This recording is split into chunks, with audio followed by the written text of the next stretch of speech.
I came here several times with my father when I was little, but stopped eating here as often after growing up. I hope the food here will be to your taste. Oh, don't worry! We haven't eaten at a hotel like this in a while. Paimon's getting excited already! In that case, I'll go order for us first. Please wait here a moment.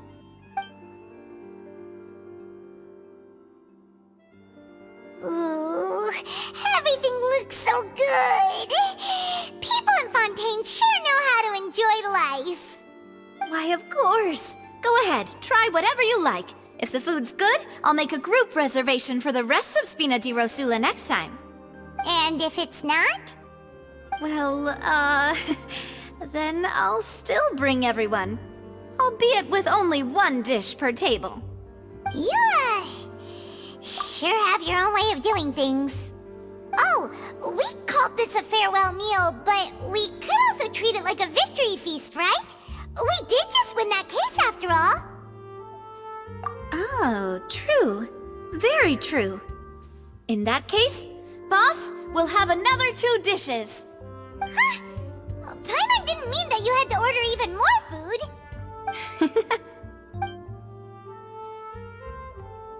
Speaking of cases, do you think that the mastermind behind the serial disappearances will get caught soon now that this has all happened? Well, we've certainly taken a big step forward, but I feel that's about it.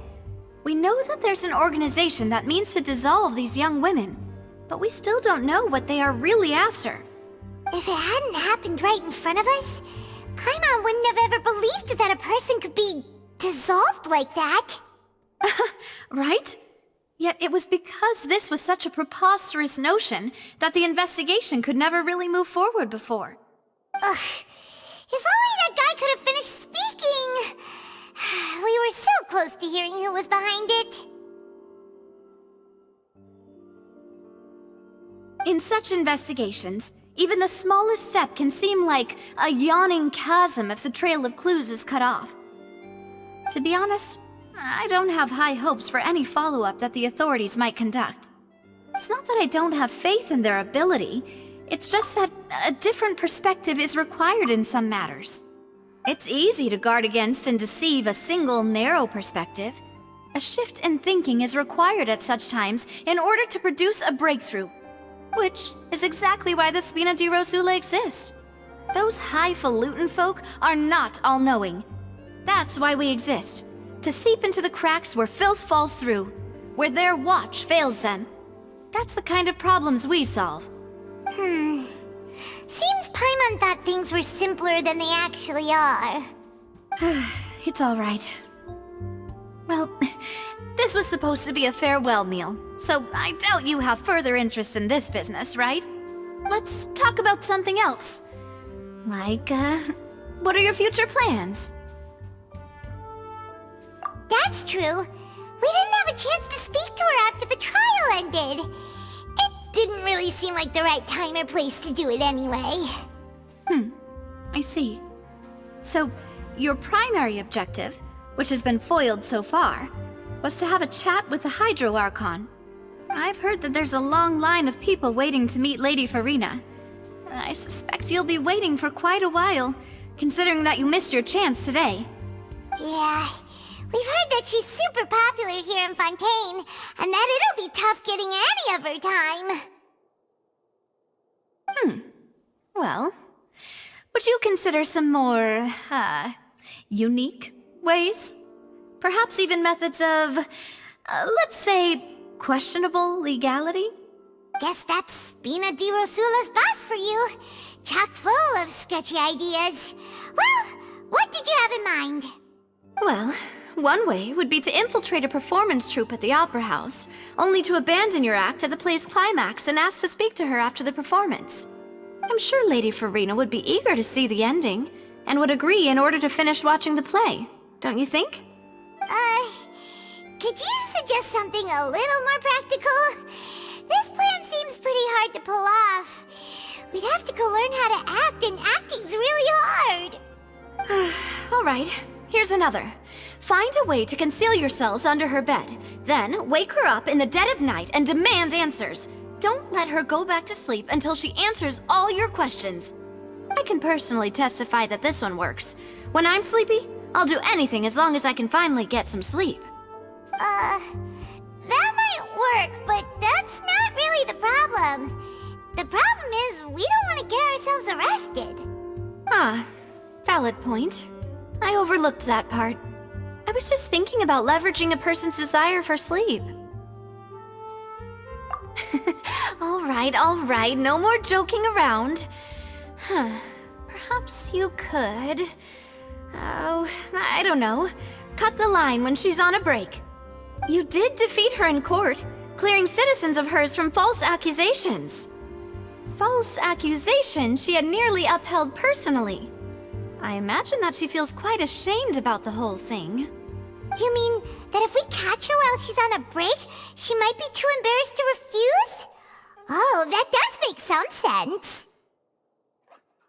Why don't we give it a try after this meal? You know, strike while the iron is hot and all. Huh? Paimon, did you drink my Fanta? Was this your drink?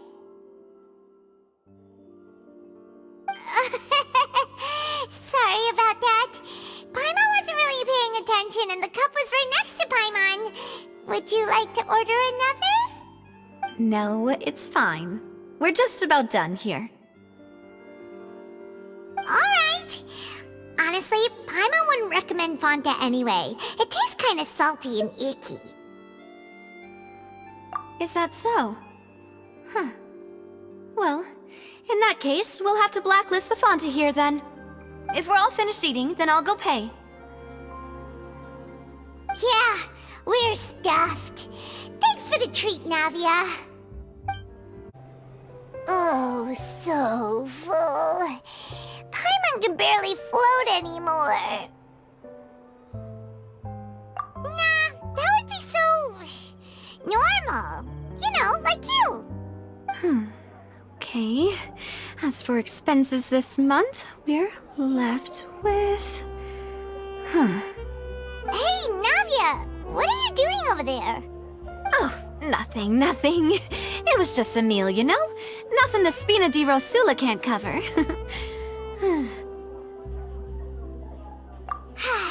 Let's get ready to try to meet the Hydro Archon again. Bye, Navia! So this is goodbye, huh?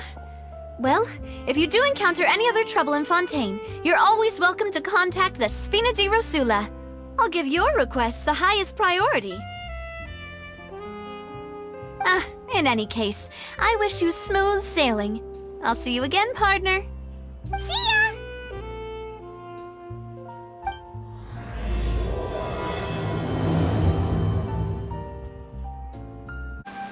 There aren't many people around anymore. Looks like that boat we took to Araneas might have been the last one.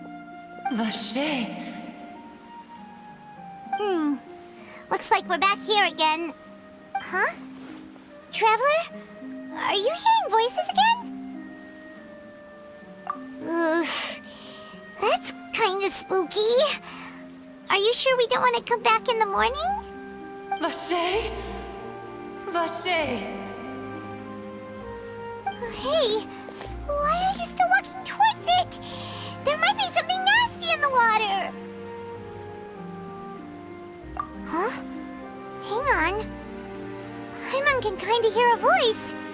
It's calling for Vacher, right? Hey, Traveler? Stop walking! Come on, wake up!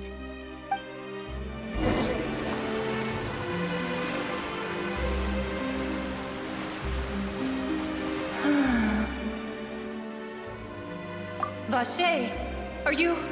my dear Vacher? No, wait. You seem to be someone else. Do you know Vacher? Do you know where my love is? Wait. Who am I? I'm very sorry. I fear I do not know. My memories feel like they have been washed away like a flood. So many fragments dissolved amidst the tide, never to be recovered. How much have I lost? How many things that I once held dear while on land have I since forgotten? Yes, that is what I was once. But now, I am but the consciousness of one who has lost their form. I do not know how I came to be like this either. I only vaguely remember being covered in light blue water, and then all grew dim. I also remember going to many places. I loved adventure, loved exploring places of peril. No matter where I went, Vacher would go with me. I knew how dearly he loved me, and I also loved him equally as much. But now, we can no longer go back. The pain of such parting, I never knew how heavy it could be. No, our reunion no longer has any meaning. There is no way for us to create any new memories. The thought of me gives him no succor, so let it lie forgotten beneath the waters. If you meet Vacher, tell him not to look for me. Tell him to move on. That is the only thing I still remember. Perhaps that is so, as I was submerged in the waters, losing consciousness. I saw Vacher above the surface. His eyes were filled with such sorrow, such longing. If only I could have comforted him, told him that I did not suffer. Indeed, I had felt a great warmth. Is that what you call it? Dissolving? If anything, I consider it a form of release.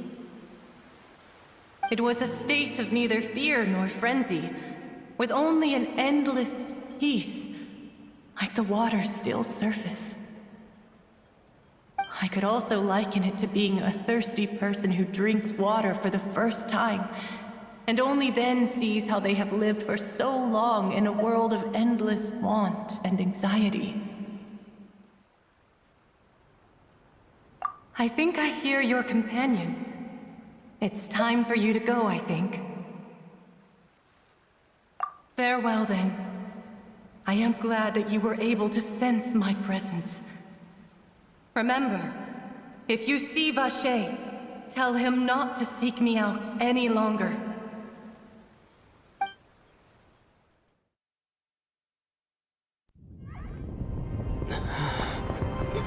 Wake up! Come on, hurry! Navia's outnumbered!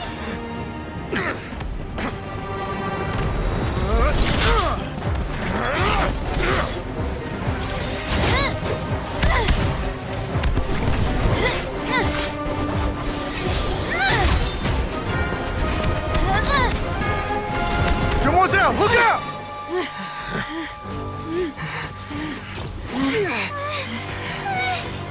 Dear God, it's a whole army of Guardemeks.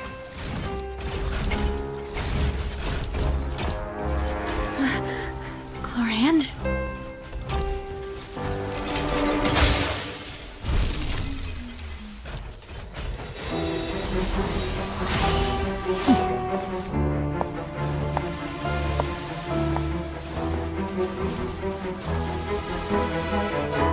Quick, now's our chance!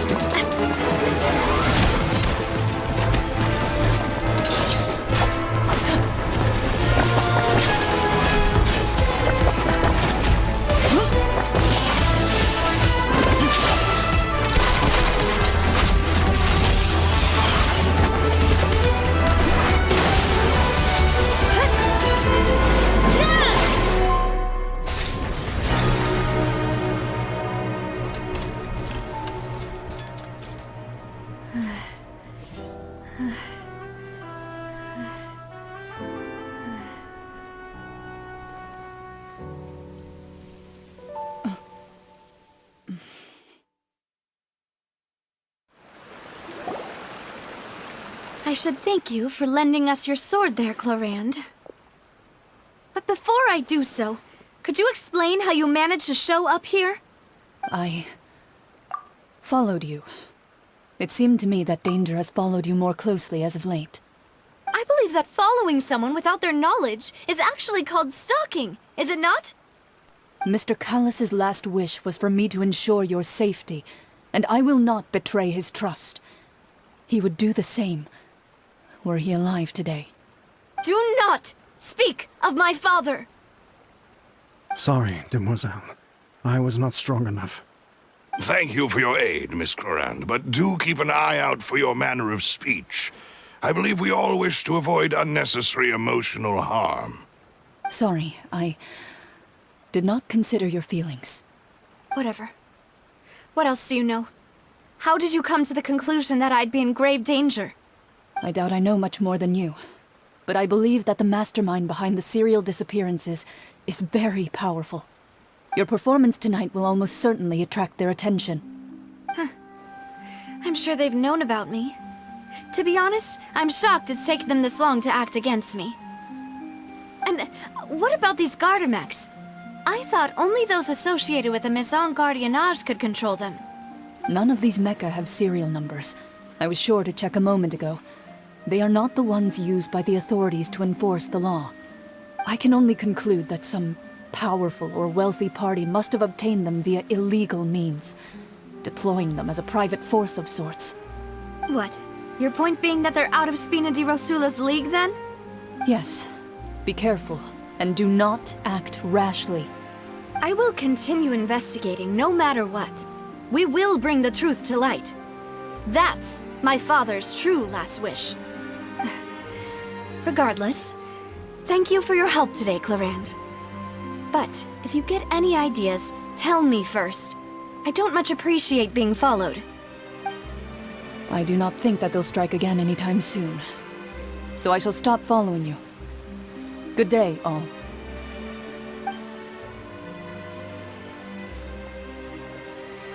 Right. I suppose that's the best news we've gotten today. Demoiselle, I believe that Miss Clorinde was being sincere with you. If we tried, we could attempt to thaw relations a little. I know, she's... Oh, thank goodness! Paimon thought we were done for! Those Guardemeks came out of nowhere while you were unconscious, and Navia and her gang saved us!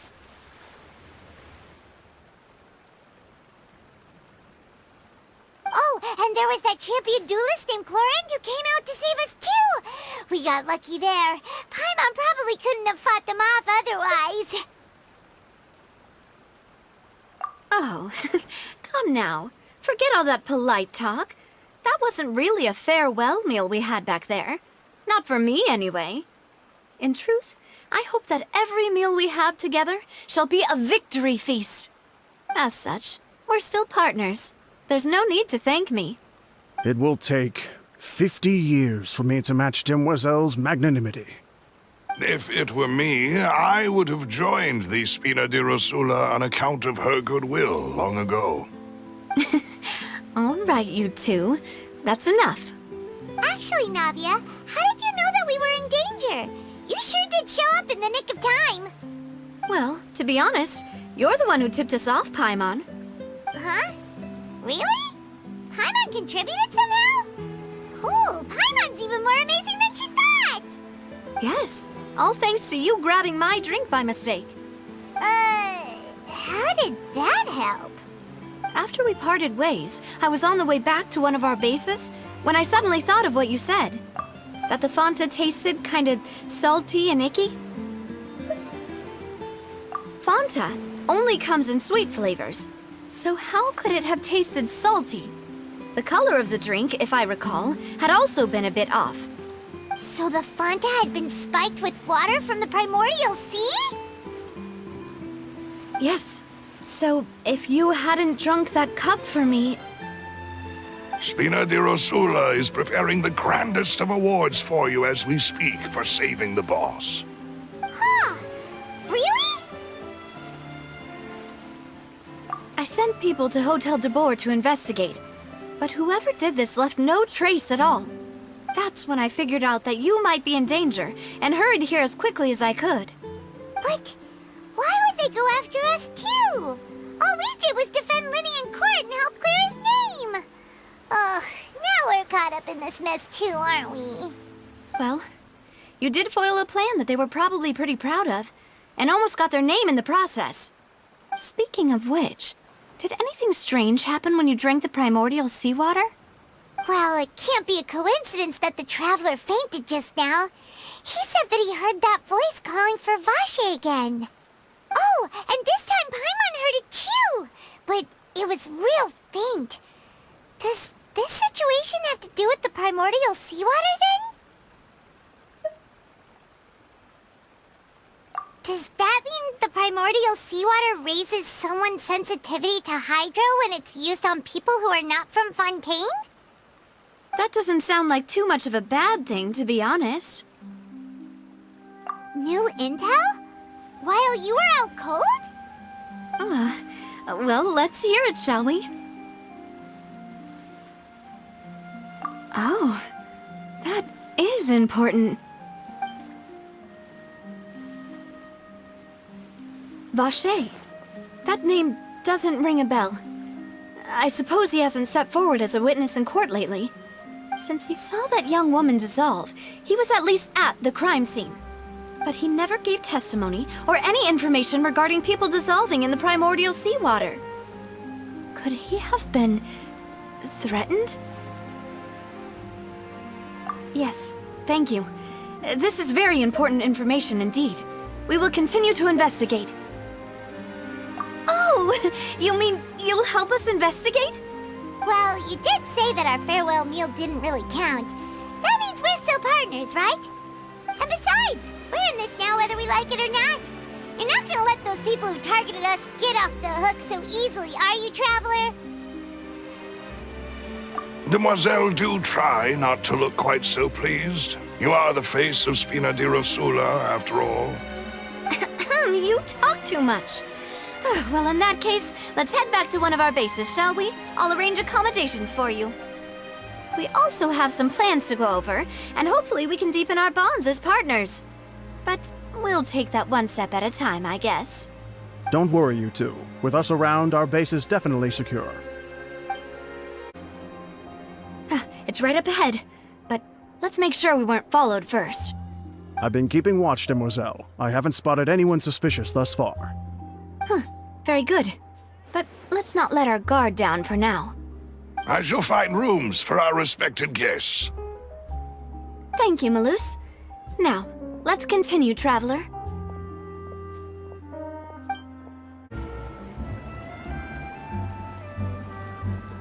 So, this is your base? It's not quite what Paimon imagined. Your accommodations have been arranged. Under the present circumstances, I can confidently say it's the best we have. Well, our funds have been a little tight lately. After all, we don't allow illegal or unethical profiteering. In fact, our funds often come from citizenry who support us. Seems like it's tough times for everyone. But if you have the support of the people, that does sound like it's worth it. To be honest, our financial situation was a lot better back when my father was in charge a few years ago.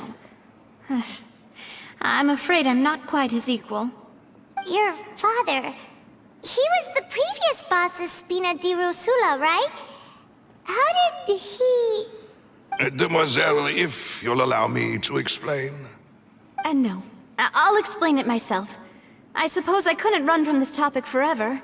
And as partners, this is something I hope they can understand.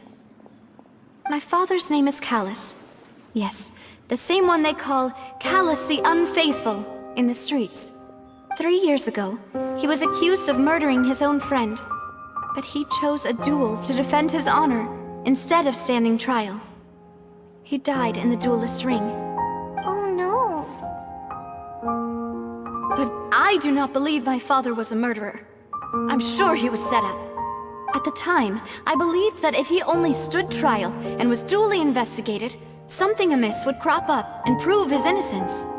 But strangely, he not only requested the duel himself, but rumor has it that even after being seriously injured, to the point where he could be deemed as having lost the duel, he refused to surrender, determined to die in the arena. 3 years later, I still don't understand why he did that. How could he protect his honor if he's dead? If anything, he gave up his chance to defend himself. The closest piece of info I have is that my father had been investigating the serial disappearances case at the time of his death. Ah, so that's why you're so determined to get to the bottom of that case. That's right. I've also tried to investigate the murder my father was implicated in, but I haven't found a single new clue in my countless reviews of the investigation records. However, I believe that if the murder case is related to those behind the disappearances, they must know something. I must know what really happened. Was my father coerced? Framed? Even if he really did kill his friend, I must get to the truth. If only he'd been more open with me when he was still alive. He even hid the fact that my mother died due to complications when giving birth to me. And now, here I am investigating his death. You really are a handful, aren't you, Papa?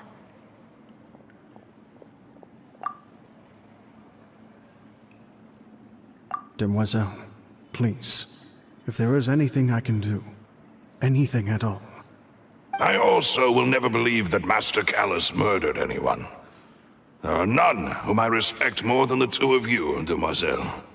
Master Callus did so much good in life, yet all it took was one murder case for him to be dubbed Callus the Unfaithful. Even our supporters decreased greatly due to that incident, hence our strained finances at present. Wait, if Callus was such a good man, wouldn't people at least be a little suspicious when he was accused? No. Perhaps people just revel in that kind of drama. It's not something exclusive to people from Fontaine, really. Everyone's like that. People love watching the evil turn over a new leaf, but they also enjoy watching good people fall into an abyss from one slip-up just as much. But how could... never mind. If Callus was really falsely accused, we have to find the truth. He didn't deserve to have that happen to him. There is one other thing. Master Callus's opponent in the duel was Ms. Clorinde. Oh, her? Well, then, isn't that as good as saying that she was the one who killed him? Yeah, that's not the sort of thing that you can just let go and move on from. Ms. Clorinde has always placed great emphasis on the honorable nature of the duel. If her opponent doesn't yield, she will not stop either. She knew Master Callus beforehand and greatly respected him, but seeing how he was resolute in the arena, there was only ever one choice she could have made. It's not that I don't understand her at all, but I just can't deal with this yet. Don't worry, Navia. Paimon knows how you feel. You don't have to force yourself to do that. Afterward, Ms. Clorinde told us that at the start of the duel, Master Callus requested that she ensure Demoiselle Navia's safety. Yes, that is our understanding as well. Oh, Papa. What madness drove you to ask the person who killed you to take care of me? All right, anyway, that's the information I wanted to share with you.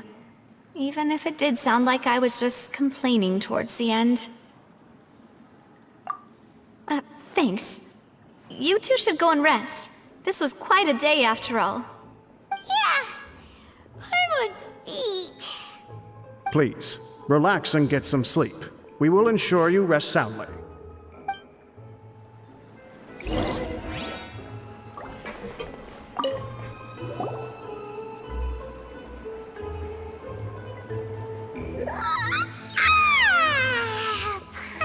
slept so well.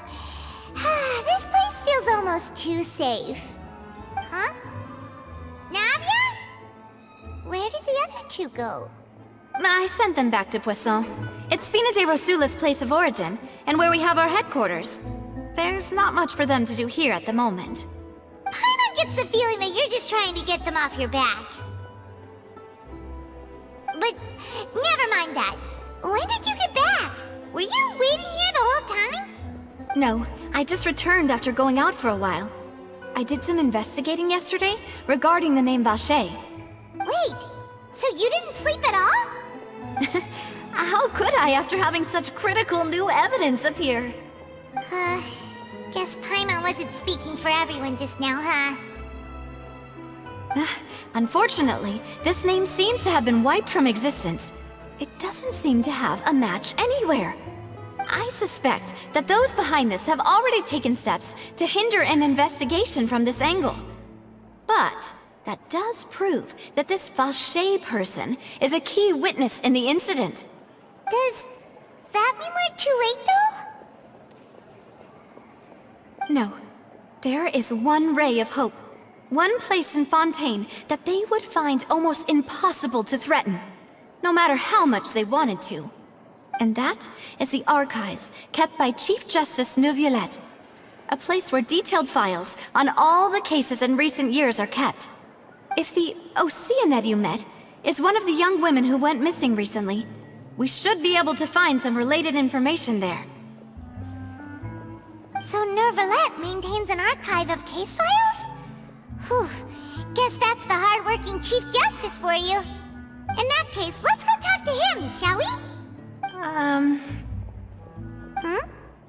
Aren't you coming along, Navia? Did you get tired? No, it's nothing. Let's go see the Honorable Chief Justice.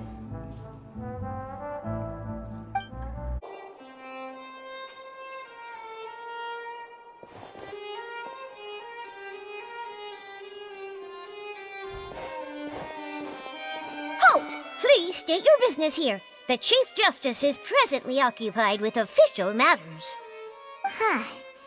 This place does look pretty heavily guarded. Guess that proves that Neuvillette's files are really secure. Hey, don't you recognize us? Huh? Who are you? Just to be clear, I don't care who you are or who you might be related to. Our rules make no exceptions. See? They've got great discipline, too. Yep. Paimon can tell. If you're here just to crack jokes, I can point you towards the exit. Unlike some, we're busy, so please leave if you don't have a reason to be here. No. What I meant to say is, shouldn't you remember us from a few days ago? We were at the trial of the great magician Linny. Oh, yes, I remember. I read about it in the Steambird. You must be Linny's attorneys. It's all coming back to me now. We're here today to report and archive some information on a follow-up case. Huh. Is that even a thing? Of course. Don't worry. We're here on official business. You can trust us. All right then, I'll let you through. The Chief Justice is just inside. Thanks so much.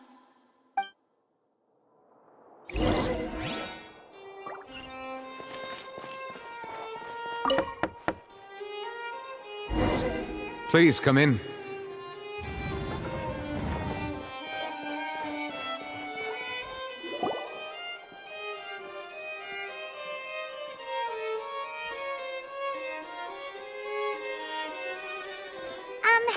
Sorry to barge in, Monsieur Neuvillette. We only lied to get in because we didn't know any other way. It's all right. Please let me know how I may be of assistance to you. So you're not mad at us? We're looking for a man called Vacher. He may have been an eyewitness in the serial disappearances case. If we can find him, we may be able to unearth some key information on the case. Ah, I see. In that case, please wait here a moment while I browse through the files.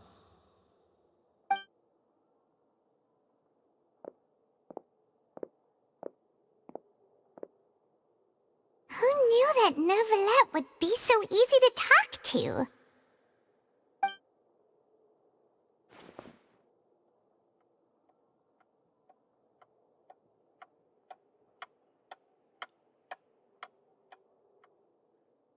Unfortunately, I'm quite certain that no one by the name of Vacher has been involved in any case, criminal or civil, in the past several years.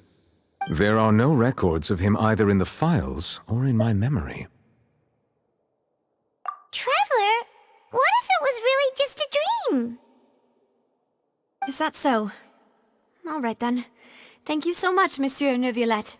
We'll take our leave now.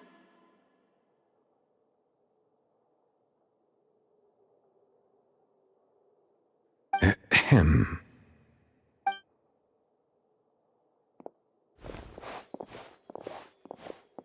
Miss Navia, I can understand how you feel.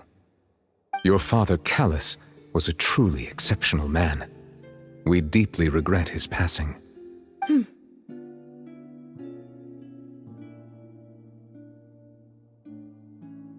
And what are you trying to say, Monsieur Neuvillette? Are you trying to console me? Extend your sympathy? Or just express some tendril of regret? No. You are not trying to do any of that. I can hear it in your voice. There's no emotion behind your words. You only said those things because you felt like you should.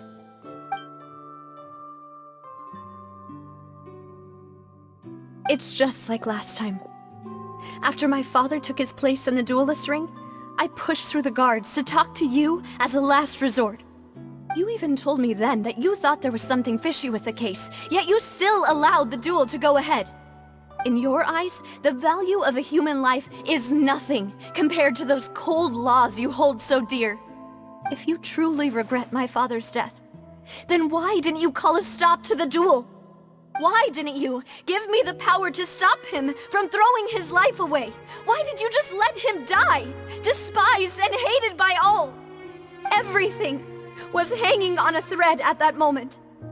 Just the tiniest effort could have changed everything. There are still so many things I never got to tell him. So many questions he still owes me answers to. If you really have no heart, then just look me in the eyes. I, Navia, will show you the true meaning of regret. I'm sorry, Miss Navia. You and my father are truly alike. You keep all kinds of things in your heart and never say a word to anyone. It's not so much that you can't feel, but that you would never express anything. Oh well. In any case, everyone already knows full well the apathy of the Chief Justice. My apologies for taking my emotions out on you, Monsieur Chief Justice. Let's go, Traveler and Paimon.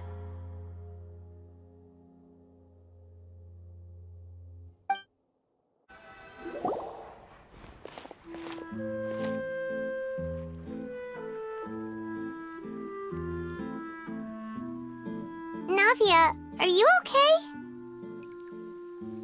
I'm fine. Rain. It's raining. You're right. Wasn't it still sunny when we went into the building?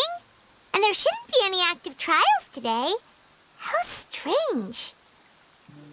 Now that I think of it, on the day my father was convicted of murder, it was also raining. What is it? Did you think of something?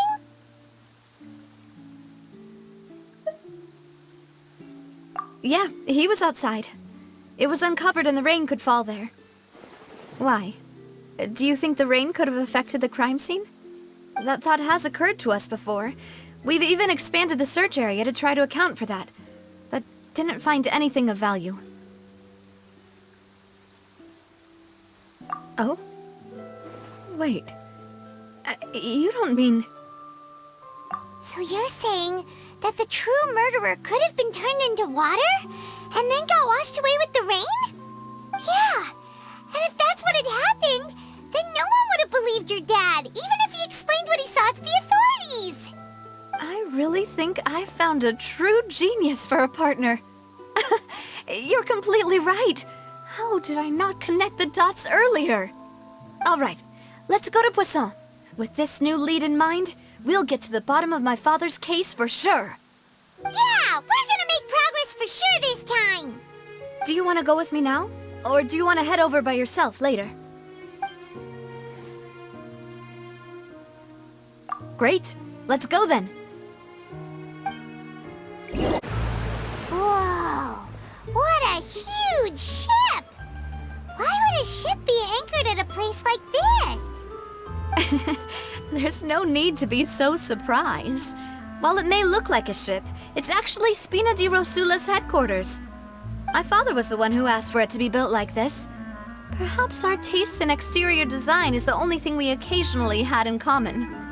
A gigantic and glamorous ship embodies discovery, opportunity, ambition, and conquest. It symbolizes Spina di Rosula's bright and limitless future. And Paimon thought you were bluffing when you said Spina di Rosula had a glorious past. Paimon was confused why a group with such a history would live in the sewers. But now that Paimon has seen this ship for herself, she's been convinced. Well, Poisson is where Spina di Rosula began, after all. It's our main base, our home.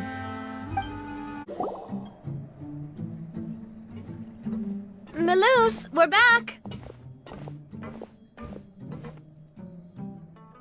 Apologies for the wait, demoiselle, and our most important partners.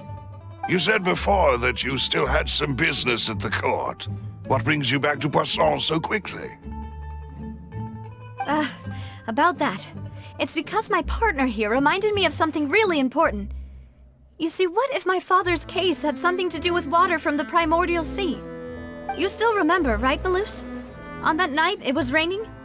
Yes, the case was quite similar to that of Mr. Linney's. Both were what you'd call impossible murders. Could you tell us a bit more about what happened before? Yeah, of course. Many years ago, something called synth began to gain popularity in Poisson.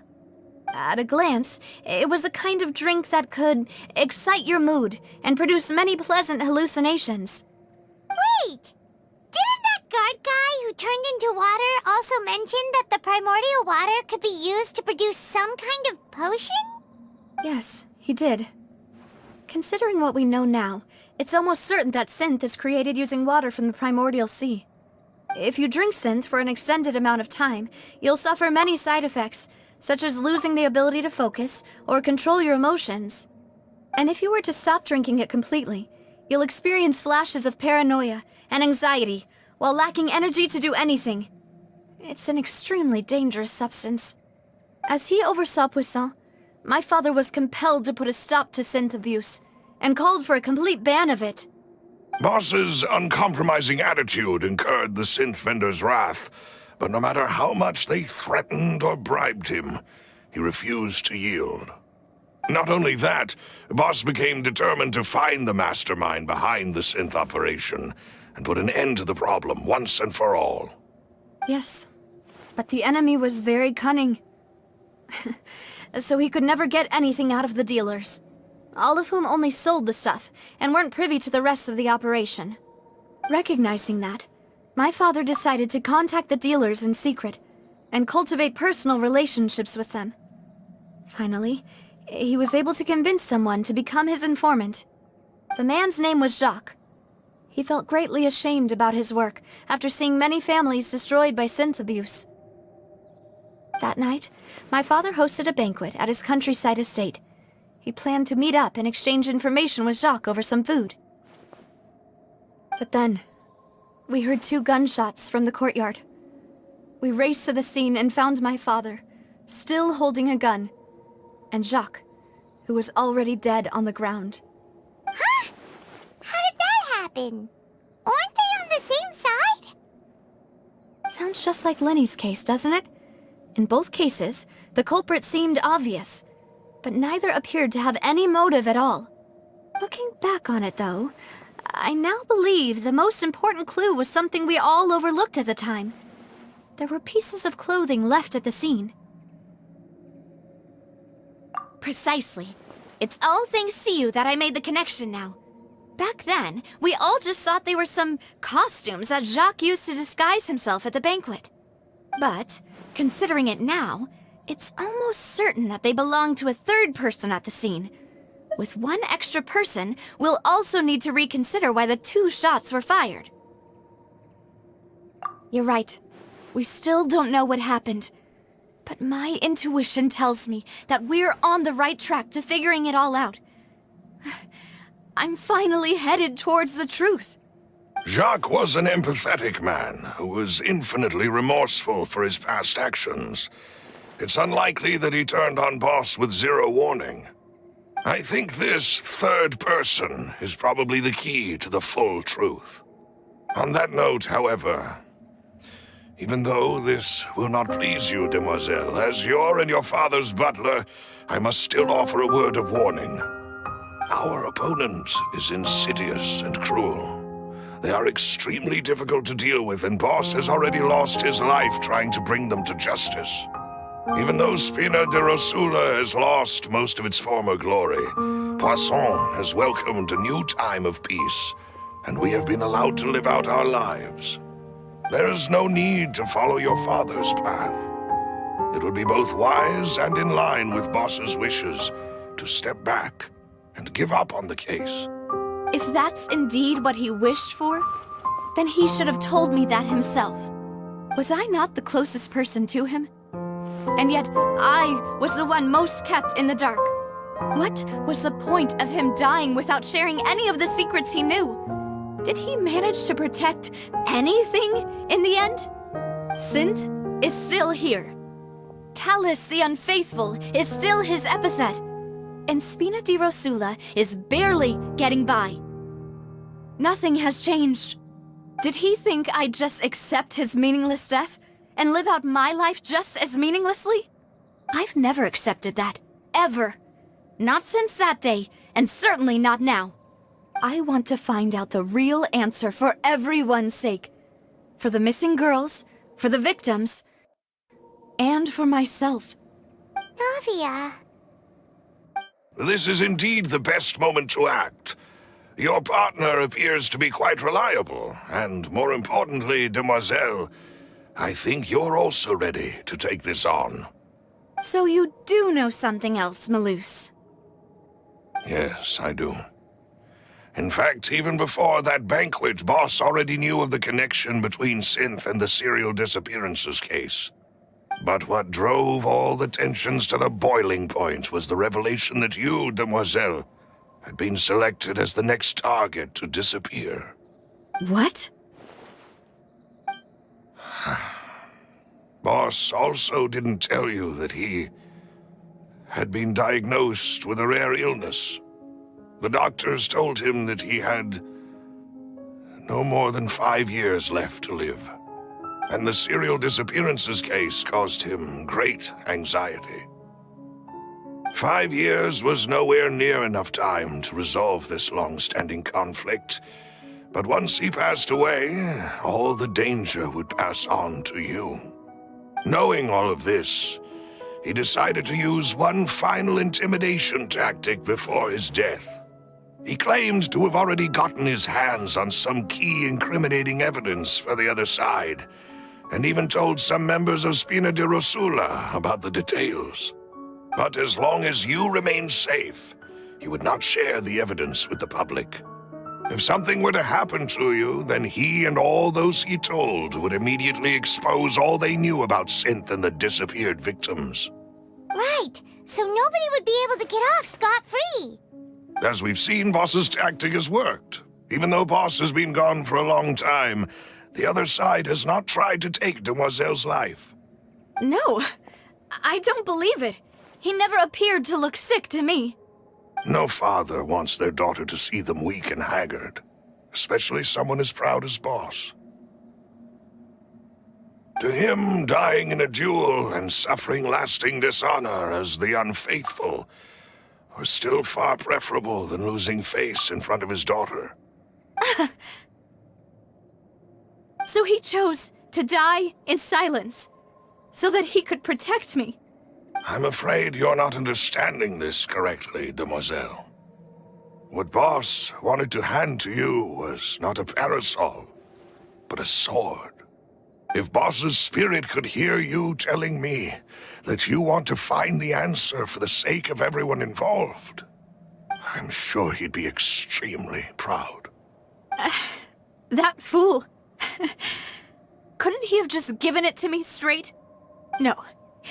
He might have set up everything precisely because he never thought I'd be able to understand him. Is that the amount of confidence he had in me? And what if I was never able to make it to where I am now? Yeah. I suppose that's true. With the way he'd set things up, if I had wanted, I could have just lived out my life without a care in the world. But thankfully, he rarely talked to me about complex matters, and thus understood little of me as a person. In this case, he really didn't need to give me an easy way out. Melus, what was the key evidence that he shared with you? It's the location where synth is produced.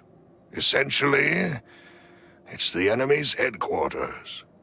When he was threatening the enemy, Boss didn't share the specifics of the incriminating evidence he found. But if you want to use it against the enemy, you'll still have to take several things into consideration. Why?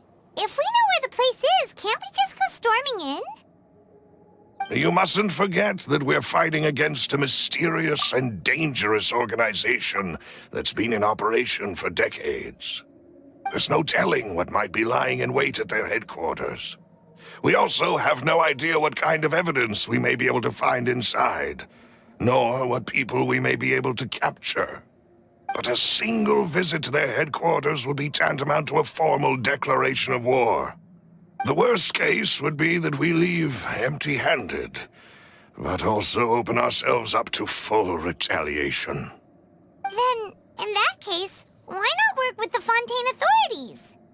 Well, you saw one of them dissolve during Mr. Linney's case. We have no idea just how thoroughly they may have been infiltrated. Huh. That's true. Seems my father really had no choice. But things are different now. It should be a lot easier to prove the other side's guilt, now that we've connected Synth with the disappearances case. You sound like you've put a lot of thought into this, Melus. I am the butler, after all. I live but to serve the boss and Demoiselle's will. I've always been willing to take on any kind of risk for your sake. But considering my relative lack of ability, I've spent my time keeping secrets, performing basic investigations, and waiting for the right time to come. Thank you for all of that, Melus. Have you discovered anything new in the past few years? Let me think. One conclusion I came to was that the enemy must be quite familiar with Spina di Rosula, or at least have an informant planted here.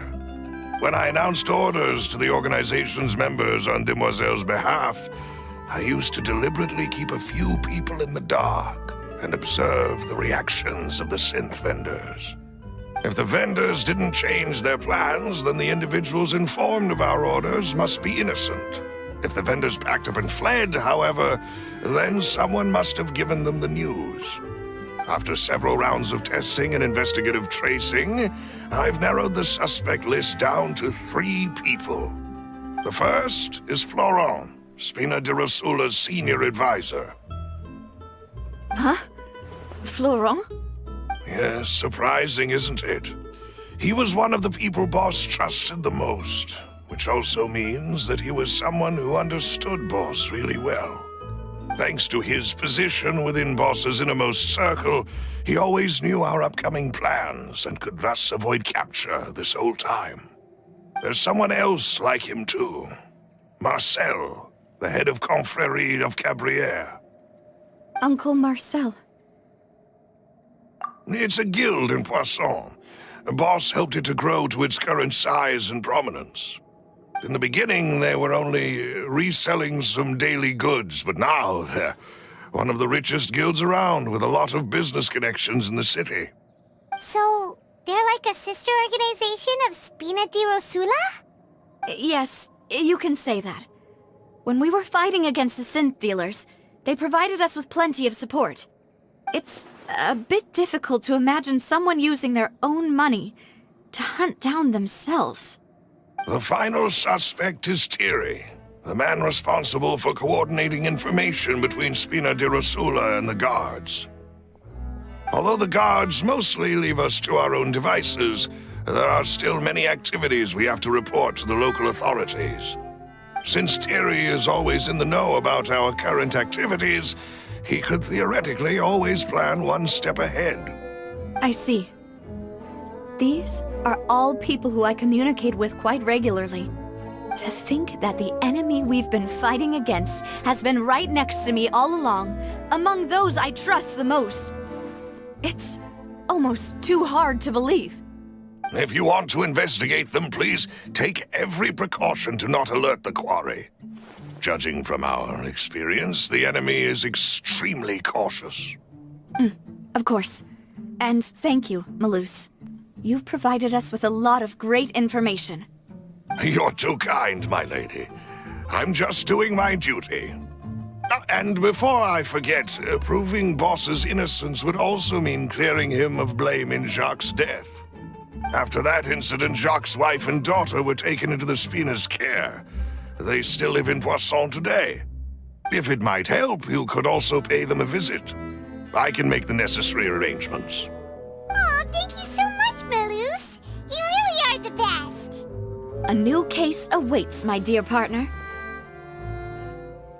I hope we can work together to uncover the truth and end this case once and for all. It is settled, then. Please excuse me, and enjoy your conversation at your leisure. Thank you for arranging everything for us, Melus. Excuse me, miss. Do you need anything from us? Oh, Hey, Navia's all quiet. This isn't like her at all. I'm sorry that I only came to visit after all this time. After what happened, I didn't know how I was supposed to face the two of you. Ah, if it's about that, there's no need to apologize. After my husband died, Spina di Rosula sent us a lot of mora and support. I understood your guilt and apology to be genuine. But aren't all of those things nothing compared to the loss of Jacques? I can understand the kind of pain that comes with losing a father so needlessly. You don't understand at all. I didn't know how to face you, because I didn't know what I could possibly bring as a consolation gift. I know only the full truth could bring closure to you, and to all of us. I'm sorry. I appreciate the sentiment, but you don't have to carry all that guilt. On the matter regarding my husband, my daughter and I have more or less found our answer already. Would you mind sharing it with me? I really can't believe that my father could ever bring himself to shoot Jacques. I always knew that my husband's money was earned through others' suffering. He told me countless times that if he could turn back the clock, he would never go into the synth business again. He had many regrets, and felt that he took the idea of providing for his family too literally. For the longest time, he thought mora was everything. So when Mr. Callis came to him with a proposal, he accepted it almost immediately. He tried to be as careful as he could, but even so, he was still found out by the higher-ups. They found out about his betrayal? Papa didn't say that exactly, but Papa did tell me that I should never be ungrateful. Before he left that day, he told me that he had no choice. It was only later that I realized it was his final farewell to the two of us. I don't know that for sure, but you could say that's the conclusion I eventually came to. Which is why I'm the one who should feel guilty. Callus had always taken great care of us, both when he was still alive and after he passed away. Even if he fired the shot that killed my husband, it was likely in self-defense. It is impossible for me to hate him for what he had done. But Mama, why is Papa still the bad guy if he did the right thing? Papa always wanted to be a good man, so why did he have to do a bad thing in the end? Well, things aren't always as they seem. You still feel like your papa was a good man, right? Yeah, Papa was a really good man. The best in the whole world. Then you should hold on to that. If a good man had to do a bad thing, then he must have had his reasons. Regardless of whether he left you a parasol or a sword. He must have done so to give you a better life. Oh. Thank you for everything you've told me. I will definitely find the truth. The current state of things is not something I'm willing to just sit back and accept. Thank you. I'm very grateful to hear this from you. Even though your personality is quite different from your father's, your determination when you speak is really similar. You really think so? That's the first time anyone said that to me.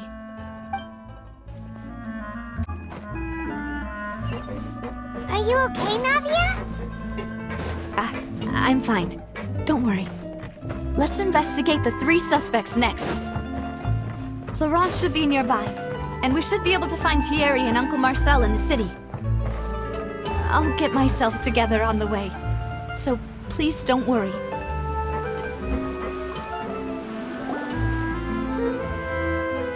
Greetings, boss. How may I be of assistance today? I'm sure you've heard about what happened at the Opera House? Someone got turned into water right in front of us. Yeah, I've heard.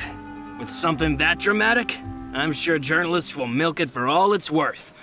And it'll be all the talk for the next several weeks. It also reminded me, on the day that the incident happened with my father, it was raining outside, and we found some clothes left at the scene. After my partner here put the dots together for me, I feel like we should try to reopen his case. Can you do me a favor and try to recall what happened that night? Let me think. Mr. Callus was feeling pretty upbeat that day. So he was drinking and bantering away with us at the table. After that, he told us that he wanted to go get some fresh air. So we let him go without thinking much of it. Who knew that we would hear 2 gunshots ring out right after? My first reaction was that Mr. Callus's life was in danger. So I grabbed my holster and made a mad dash toward the scene. But when I got there, it was already too late. Mr. Callus was standing over a dead body with a gun in his hands. All we could do was look back and forth at each other, not knowing what to say. So you also remember 2 gunshots then? Indeed. The guard said that the first shot didn't hit anyone, while the second killed Jacques. But I've never really bought that explanation. Reason being, Mr. Callus had left his gun on the table. I even made sure to confirm that before running to the scene. But according to the guards, that doesn't mean he couldn't have had other guns on his person. About the clothes left at the scene that you mentioned, do you think there was a 3rd person there who was turned into water? At least from our perspective, my father had no reason to kill, so he would also have no reason to bring an extra gun with him. The gun he was holding probably belonged to Jacques, or a 3rd person on the scene. Yeah, that makes a lot of sense. So you're saying Mr. Callus ended up with the gun because he seized it from one of the other guys? But hold on. If that's what had happened, then why didn't he share the truth with any of us? He didn't even want to face the Oratrice machine, and chose instead to prove his honor in a duel.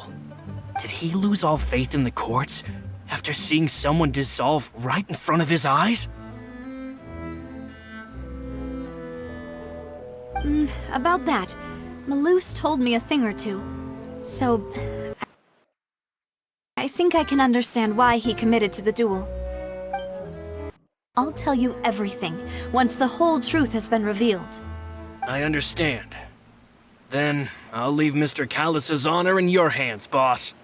And if I may just say one more thing. The whole Callus the Unfaithful epithet has been a thorn in my side since the day it was invented.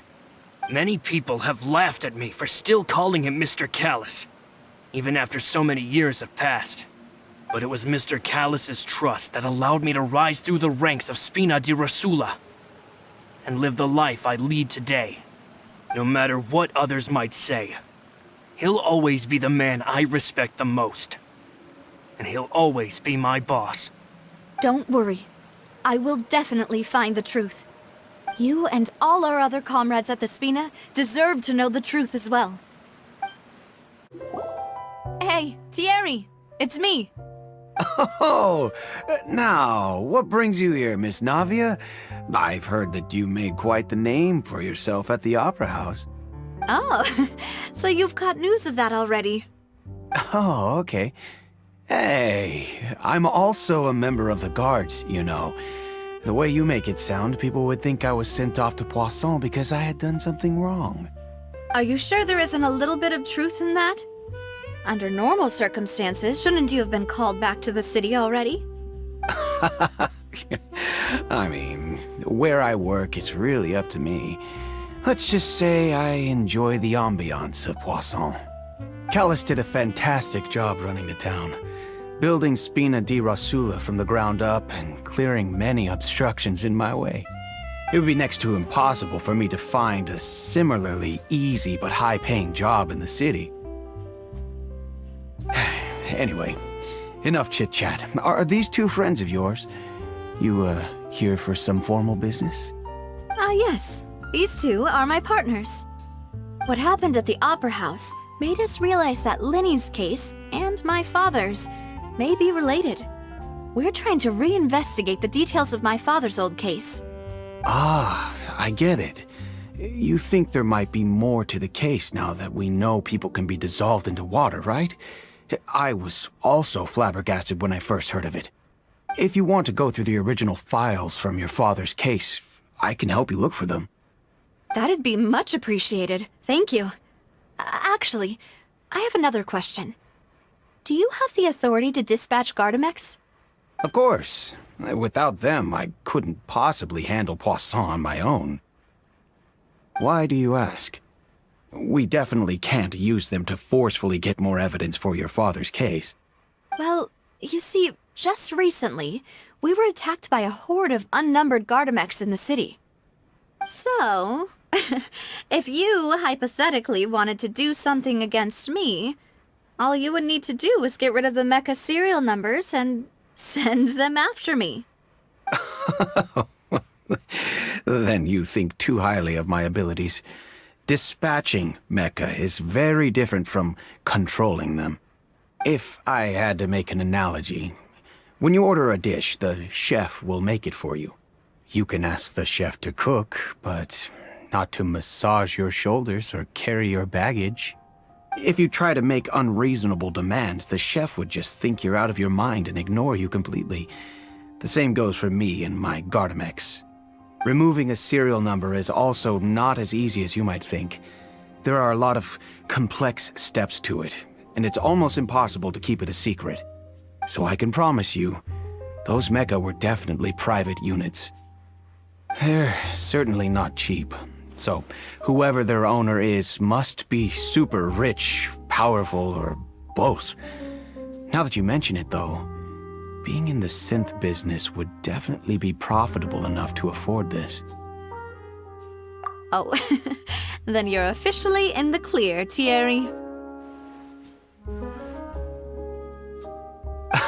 Oh, well, thank you for the vote of confidence, Navia. Jokes aside, I'd like to wish you all the best with your investigation. I'll be staying in the city for a little while, so just come find me if you need any support from the guards.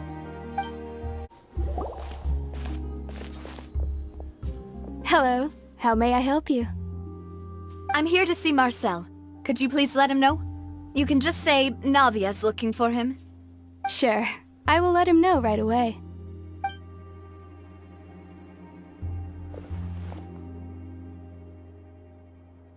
Navia, hello. Sorry to keep you waiting.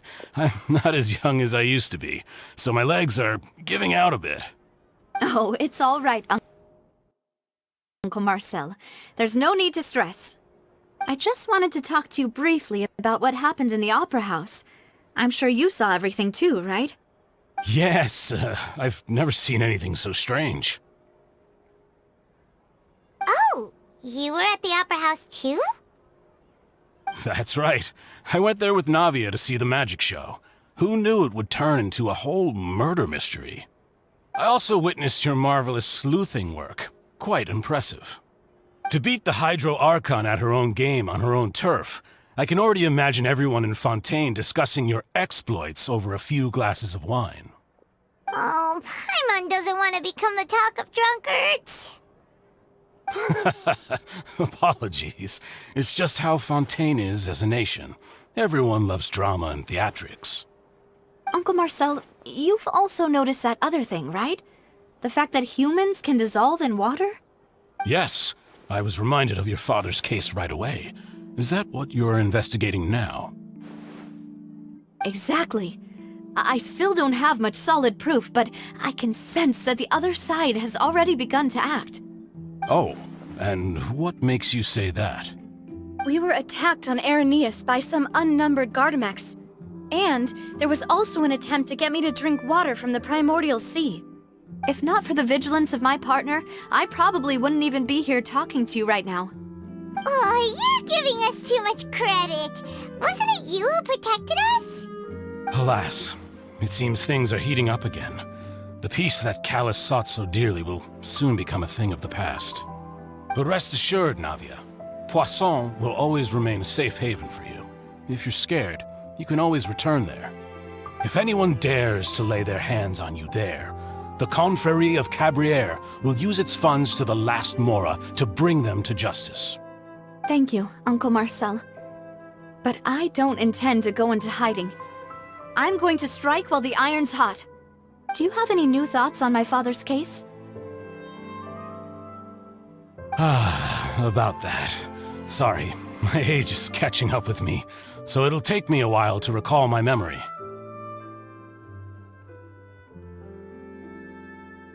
The Confrérie was responsible for that banquet, so I was out and about the whole time making sure things were running smoothly. I didn't even have the time to drink with the guests. Then I heard the sound of a gunshot, and the rest was history. Oh, it's okay. No need to push yourself. We'll ask around some more, see if there are any valuable clues elsewhere. Sounds good. Just let me know if you ever need Mora. All my wealth comes from Callus's patronage and support. I'll spend however much it takes to clear his name.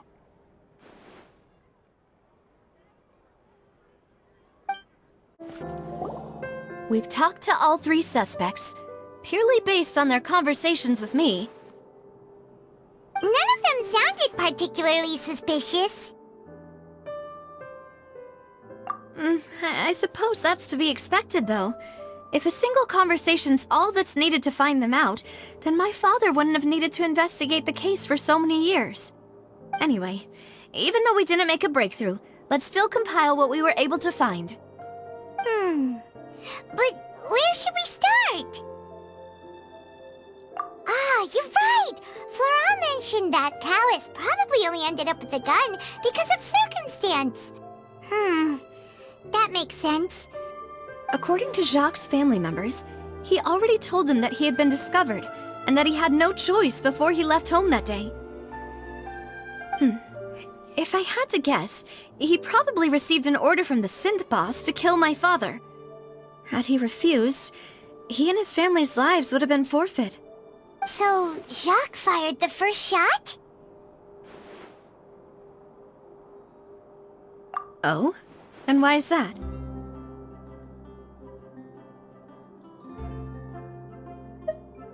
Ooh, that's a good point. Jacques probably already knew that he was just being used as a tool for murder. And once he had completed his mission, he'd be of no more use to his boss. Huh. So, what would make more sense from his perspective would be to turn his back on the Order and seek protection from my father. Makes sense. But without evidence, that's still just a theory. Besides Jacques, the attack from the Guardemeks has been bothering me quite a bit as well. It's obvious that our enemy has become more antsy after the secret of the primordial seawater was revealed. Do you think he knew, even then, that we'd follow this lead to the end? Given everything that's happened since, it's quite possible. But who among the 3 suspects would have the ability to control privately owned Guardemeks? Uncle Marcel? My father did really trust him. And they worked together on a large number of projects. Maybe that's how he got to know Jacques. And with funds from the Confrérie, he could also afford a large number of Guardemeks. It's still really hard for me to imagine, though. After all, Uncle Marcel has been around since I was just a child. Also, wouldn't this mean he has been spending a whole lot of mora and energy to fight his own synth business?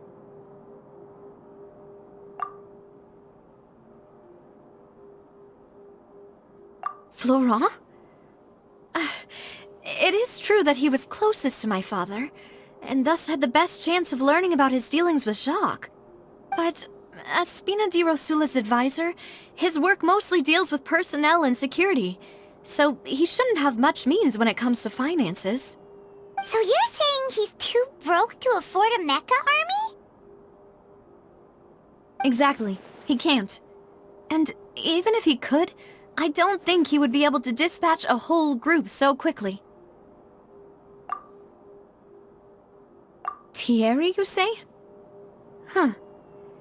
It is possible that he's figured out a way to convert the Guardemeks for personal use. But I didn't feel like he was lying when he was talking to us about the mecha. I also don't think he'd be able to keep that kind of tampering under wraps. Yeah.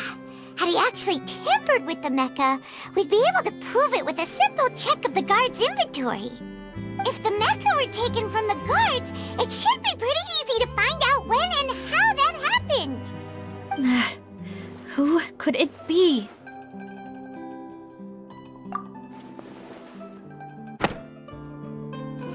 You know, if you think everything through, Uncle Marcel is indeed the most suspicious of them all. Could we be missing other suspects? Melus didn't know about the people turning into water thing when he narrowed it down to these 3, did he? Melus has always been very reliable, and his judgment of others' trustworthiness has been fair and well considered. When he laid out his case for the 3, the rationale he gave me made a lot of sense as well. The suspect is knowledgeable about the Spina's internal affairs, has the means to dispatch Meka to assassinate us, and possesses significant intellect and foresight. Even if I don't want to believe it, I'm starting to see how things could all tie back to Uncle Marcel. Well, we still have another trump card on top of all the theorizing and speculating. Yes, Melus did say that charging straight in there would be extremely risky, but we don't have any other options right now. We need far more solid proof before we can hope to go charging in on our enemy. Navia, here you are. Oh, I've been looking for you. Huh? Aren't you the guy from the guards? Did something happen? Yeah. News came from Irenaeus just after you left. We've got another trial on our hands. Wasn't that place built specifically for holding trials? What's so newsworthy about this one? I know. But they said the person they're putting on trial is a Fatui harbinger called Tartaglia. What? Is that someone you know? Yeah, we know him. Maybe even a little too well. Well, he's been accused of being the true culprit behind the serial disappearances case. It's absurd, don't you think? Wait, how? None of our investigations have had anything to do with him. That's what I thought was strange about it, so I came to tell you the news right away. If the charge against him stands, then it'll be next to impossible to get the guards to support any of our planned investigations. Right. Because they'll think they've already found the culprit. Yeah. And it'll be a lot harder then to clear Mr. Callus's name.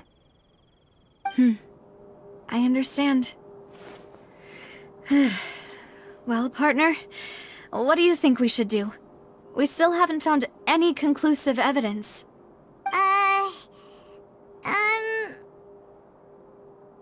Huh? Split up? What do you mean?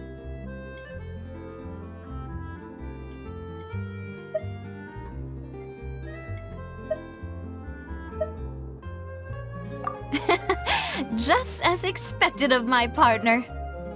Since this is a trial about the serial disappearances case, the culprit's attention will be focused on Arrhenius, leaving his home base wide open. You're right. This is our best opportunity. All right then, let's do this. I'll stall them at the Opera House and charge Marcel as the true culprit. I won't have any chance of making that charge stick, though, unless we find more evidence. It'll be up to you to make it back in time and hand the decisive evidence to me. We'll help you, just like you helped us in Linny's trial. Demoiselle, please allow us to accompany you. I'm ready. Ah, Melus, Silver. When did you two get here? We heard that you'll be leaving Poisson and figured that you might require our assistance. It's our hope that your confidence will be bolstered with the two of us by your side. Thank you so much. Then, let's make haste for Arrhenius. Paimon, Traveler, I'll see you at the Opera House. See you then! Now that Navia has set out for Arrhenius, we should also get going. The location has already been marked on the map, so let's head over.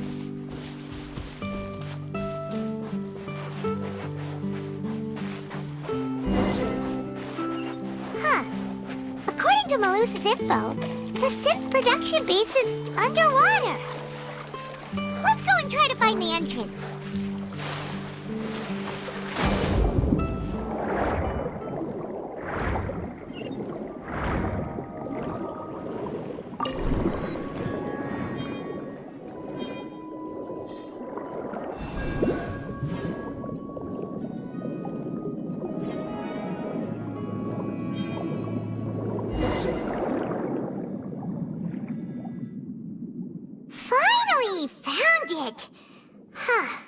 So this is the entrance that leads to the synth production base.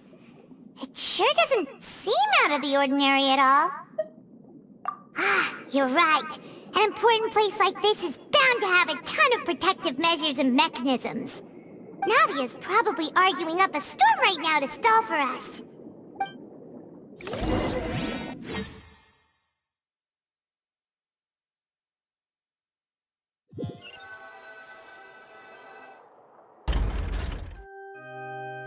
It would appear that I must repeat my question again, Mr. Tartaglia.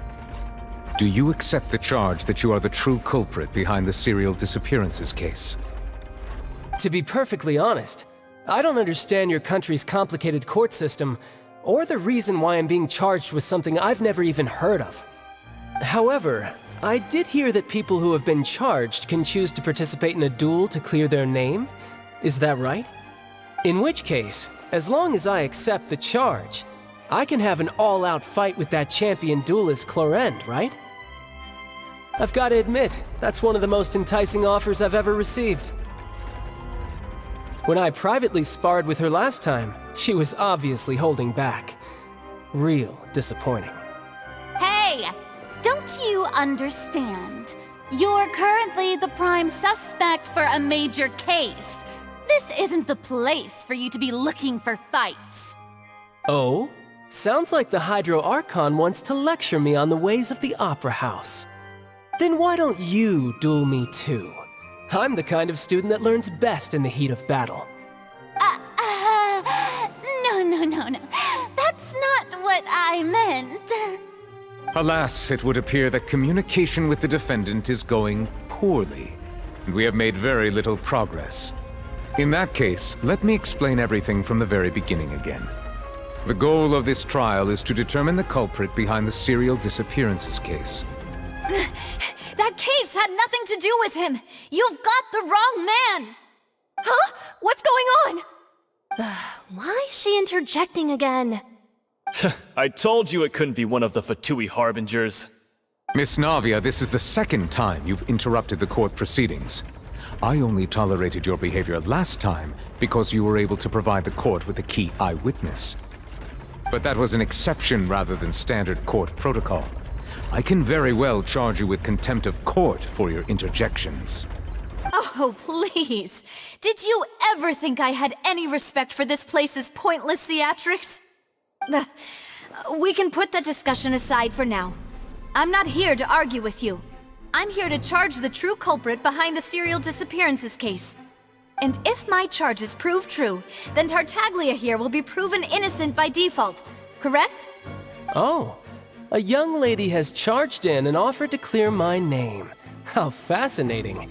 Well, I'd gotten half bored to death by all these rules and procedures anyway, so I'll take you up on that offer. So, Your Honor, is there nothing else for me to do now? You may take a seat for now in the audience, but that doesn't mean the suspicions against you have been lifted. Now then, Miss Navia, who is the person you would like to charge instead? That person is... Marcel, the head of Confrérie of Cabrières! Huh? What confrérie? Never heard of them in my life. I've heard of them, but weren't they Spina di Rosula's sister organization? Oh, is this going to be a friends to enemies type situation? Please let me remind you, Miss Navia, that charging someone is an incredibly serious matter. Committing to the charge also means taking on the legal responsibilities associated with it. And if the charge fails, depending on the circumstances, you may also be charged with the crime of making a false accusation. Knowing this, do you still wish to charge this man? Yes, I do. In that case, I declare the charge to be valid. Miss Navia and attorneys, please take your places on the court. Members of the guards, please contact Mr. Marcel right away so that he may stand trial.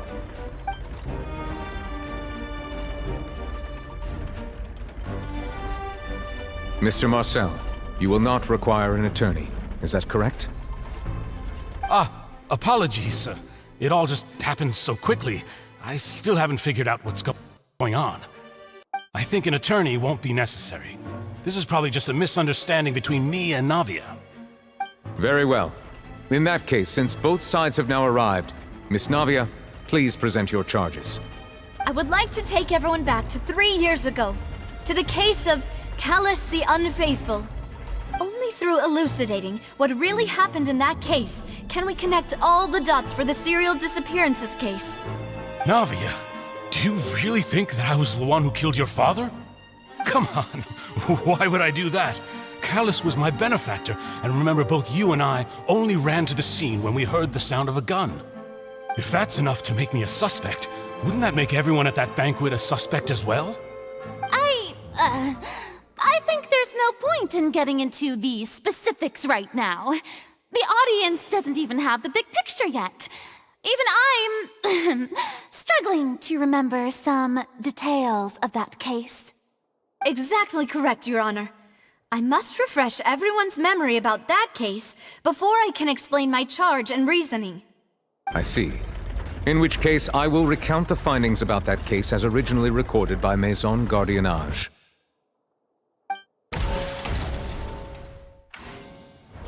On the day of the murder, Spina di Rosula hosted a large banquet in a countryside estate owned by the Confrérie of Cabrières. During the banquet, all attending guests heard 2 gunshots from the courtyard. When the guests arrived at the scene, they found the primary suspect, Callus, holding a gun, while his acquaintance, Jacques, lay dead from a gunshot wound. The guards' investigation did not recover any other firearms from the scene. As a result, they concluded that the suspect's first shot must have missed, while the second must have taken Jacques' life. The suspect did not dispute this conclusion, and also declined to defend himself in court. Instead, he chose to prove his innocence through a duel. Callus was defeated by champion duelist Clorinde in the ensuing duel, and soon succumbed to the injuries. These are the known facts about the case. The one with the motive to kill was Jacques, not my father. And even so, Jacques still had no reason to pull the trigger. In truth, the third person shot Jacques first, and was shot in turn by my father when my father seized the gun from him. After that, the true culprit turned the third person into water, erasing all traces of him from the scene. Thank you for the summary, Your Honor. Of course, the guard's conclusion appeared quite sensible to us at the time. However, we should revisit the case now that we've gained new information about the abilities of water from the primordial sea.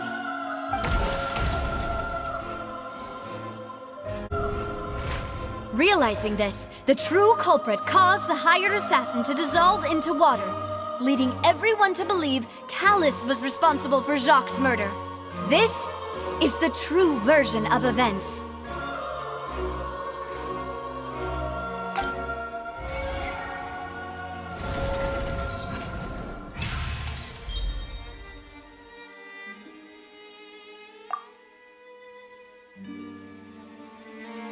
So that's what happened.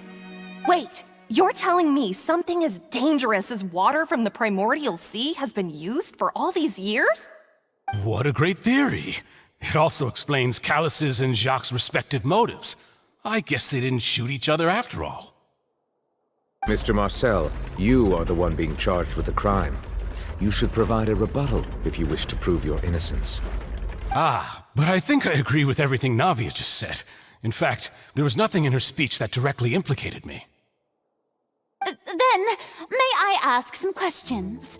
In my opinion, we primarily need to determine 2 things. 1, do you have the evidence to back up your claims? I'm afraid not. At least not at this very moment. Boo! If you don't have any evidence, you should just go home! I may not have the evidence with me, but I know where I could go to collect it. If we look up the deserted clothes against a record of people who went missing around the same time, we should be able to find a match. Considering the serial disappearances case, the guards probably kept careful records of all missing persons from around that time, regardless of age or gender. That makes sense to me. Monsieur Neuvillette, I would consider this to be a reasonable investigative direction. Why do I feel like Furina's acting a little differently today? Maybe she's scared of embarrassing herself again? Alternatively, she's become more diligent after charging an innocent citizen in the last trial. My second question has to do with the ensuing duel. If the truth is indeed as you described, then why didn't Mr. Callus explain himself in court? If he had testified that a person had been dissolved, he could have at least mounted a defense. I've thought about this too, and the answer is actually pretty simple. He felt there were things that were more important to him. The dissolving power of water from the primordial sea is an important secret for the true culprit of the serial disappearances case. My father could have exposed it for all to see, but he chose to take it to the grave. At that time, Spina di Rosula was in dire straits, and his reputation had already been shattered. He had no guarantee that going forward with the truth would allow the culprit to be brought to justice. What was certain, however, was that it would paint a gigantic target on my back. Boss once told me that Demoiselle had already been selected as the next target of the serial disappearances case. What? If the secret had gotten out, the culprit would have fought an all-out war with Espina right there and then. I wouldn't have been the only one in danger. All of us would have stood to lose our lives.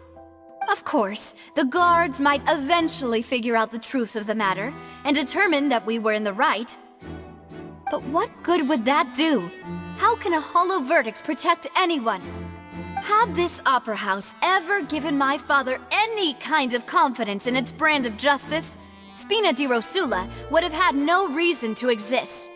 But by staying silent, we retained the ability to deter our opponents and continue the stalemate.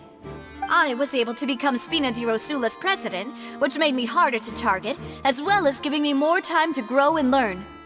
And once I have figured out the truth and stepped up to the challenge, I will do what this opera house cannot, and restore my father's truth and honor back to him. So, you mean to say, your father intended to die in the duelist's ring? That's right. Do you have any proof? Of course. All you need is to ask his opponent, Clorinde. I don't need your apology, your guilt, or your support from the shadows. You don't have to do anything for my sake. But since he entrusted his will to you, Clorinde, you should tell us the truth about his sacrifice. So, during the duel, did you believe that Callus was intending to die? Yes, I did. As a champion duelist, I've fought many battles and taken a countless number of dishonored lives. In my line of work, I've seen all kinds of people give their all for the faintest hope to continue living. Some were determined, others passionate, and some even manic and twisted. Just one look and I can tell if a duelist is hoping to live or if they're looking to die. I hereby swear on my name and honor as a champion duelist that Mr. Callus never intended to leave the ring alive. Since that's your testimony, I have no more questions. It appears there really are good grounds to reopen this case. I concur. However, Miss Navia, you still have not explained the link between your father's case and the serial disappearances case. Right? What she said was fascinating, but kind of beside the point. Wait, weren't they just talking about the serial disappearances case? Of course, Your Honor. The two cases are connected via a matter of timing. In my father's case, the culprit intended to kill both Jacques and Callus. As a result, they planned to act after hearing 2 gunshots. And, at the end of Linny's trial, the culprit also only dissolved the victim in front of everyone because they realized they were at risk of being identified. The culprit could only time their actions so precisely if they were already at the scene. Coincidentally, Marcel attended both the banquet and the trial. So that's why you suspected me. Even after hearing your reasoning, I still can't help but find it a little preposterous. I'm used to it, though. You've always been an impulsive and sentimental child, Navia. It's one of your most endearing traits. No need to appeal to pathos. I won't try to refute your points one by one, but even if everything you just said was true, can you prove that I was the only person present at both events? On top of that, does a person have to be physically present to control the timing? Can't someone remotely monitor the place? Don't know what she can say to that. I know that even with that, you might still think you can reduce the list of suspects with some further investigations, until I'm the only one left on the list. Alas, who won't feel at least a little hurt by an accusation of murder from a girl you see as your own daughter? But if I were to dismiss this completely, you'd also think I'm not being considerate of your feelings. Ah well, let Uncle Marcel teach you another lesson. Do you know what the biggest flaw in your reasoning is? I suppose you're gonna tell me anyways. It's timing again. I'm a businessman by trade. From that standpoint, there's no reason for me to kidnap young women. It's a high-risk action with nothing to gain. In addition, I left my home in Snezhnaya when I was young to come to Poisson and work in some trade. My business only thrived when I received Callus's patronage. But the disappearances began before I ever stepped foot in Fontaine. I do apologize, demoiselle. This was my mistake. No, it's not your fault. I'm sure he had come prepared. Is there anything else you'd like to say? Would you like to check the date of my first business license against the first known case of the serial disappearances? You can also take a look at my border entry records, or ask my friends and family when I left Snezhnaya for the first time. Could those records and testimonies do something to appease the unspeakable anguish in your heart? Seems like she got the wrong guy. At this rate, Navia will be convicted for falsely accusing him. I think you've done a superb job of dissecting your father's feelings as he neared the end of his life. But aren't you going against all of his wishes and expectations right now? He wished for you to become more rational, collected, and conscientious, instead of dwelling only on your own feelings. Once you've learned to be more considerate of others' feelings, and to stop rushing headlong into things, you'd have met most of his expectations. This isn't just about me, and it never has been. The biggest difference between me and the rest of the victims is that I still have the ability to search for the truth, while that same agency has long been taken from them. The people whose families were destroyed by synth abuse, the people who lost their loved ones to the serial disappearances, and the people who suffered tragic ends due to their sense of justice.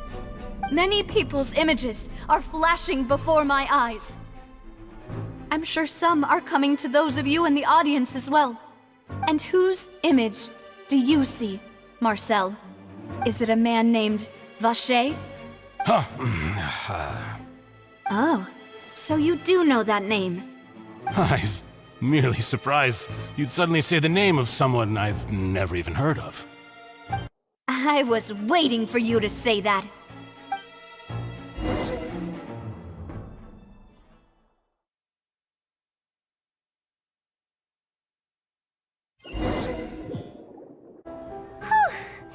After all that, we finally made it to the innermost sanctum. Though, as expected, the mastermind isn't here. That's right. Then let's hurry up and find some evidence so we can get back to the Opera House and help Navia. Whoa! There's so much synth here! And so many bottles of ingredients that probably just contain the waters of the primordial sea. Mixing in progress. Ready to drink? Stock sample? Huh. They've also got all the synth pretty clearly labeled. Whoa, there's even fruit-flavored synth? Yep, it's super obvious. What's this over here? Looks like some kind of place for research. Experiment number 16 aims to verify Jacob Ingold's research conclusions on the primordial sea and use his theory as a foundation to achieve a breakthrough. The experiment was a failure. No individual managed to resurface from the water from the primordial sea. Female specimens 22, 23, and 24 were dissolved. Sorry, Traveler. Paimon will try her best. It's just that Paimon's never read something so scary before. How could someone write something that terrible in such a matter-of-fact tone? You read the rest. Paimon's too scared to keep going.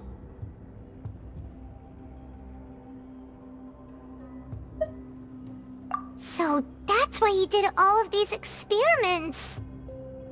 Wait. Did he really think he'd be able to find a way just by dissolving people over and over? That's just insane! Huh? Isn't that the name you heard by the fountain? Paimon thought he was an eyewitness in the serial disappearances case. You mean Vacher is the one who did all of these... experiments? So that's it! Vacher was no victim, but personally took his lover and... No, that's not it either! If that's the case, why would he want people to resurface from the water? In any case, Paimon will write it all down. Let's see what's written here. Nothing escapes Detective Paimon's eyes. Callus. Navia's father. Oh, this seems to be an investigation report on him.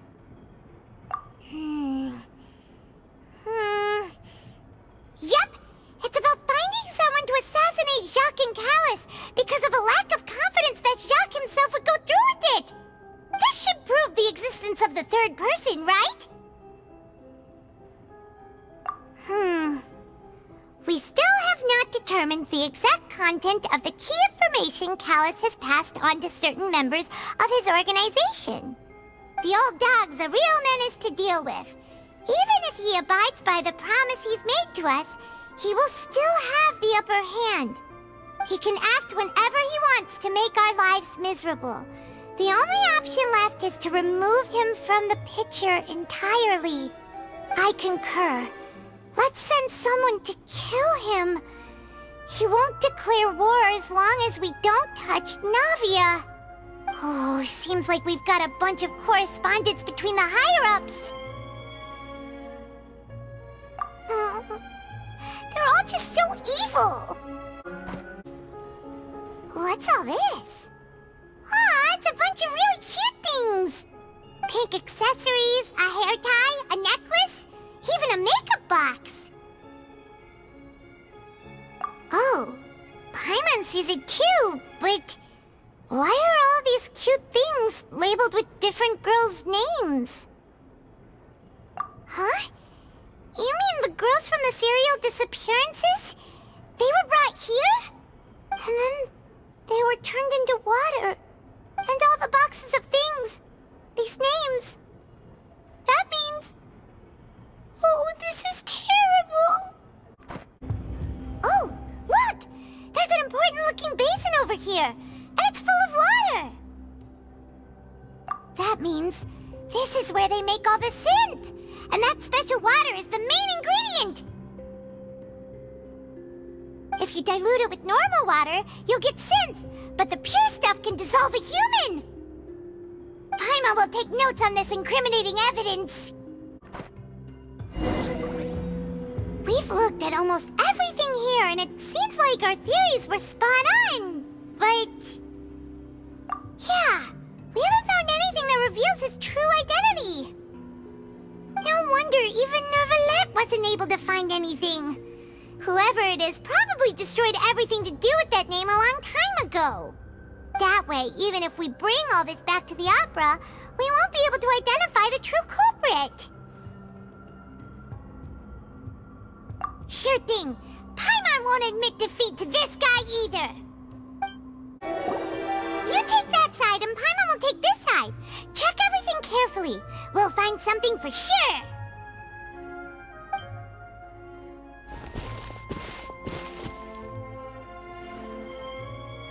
Ugh. Nothing at all. And Paimon can't even find snacks either.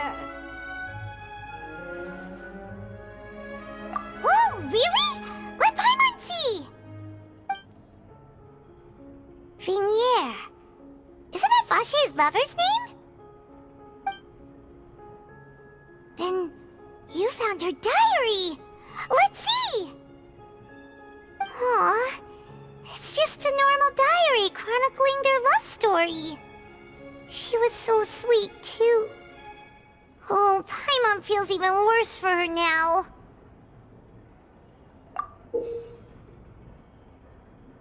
So many! A whole page's worth! But they're all crossed out. Was she unhappy with all of them? The final name she decided on was... Marcel. Wait, but Marcel's pretty old. Has this case been going on for so long that he's Vacher and Vacher's grown son? Hey! still hasn't figured it out yet?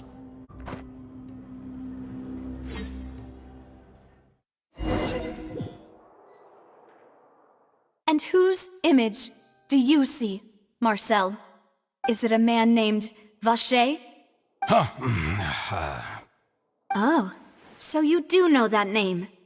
I'm merely surprised you'd suddenly say the name of someone I've never even heard of. I was waiting for you to say that. Navia! We're back! As expected of my partner. I just knew you'd return in the nick of time. Just how often do you intend to flout the rules of this court? It's all right, Monsieur Nervalette.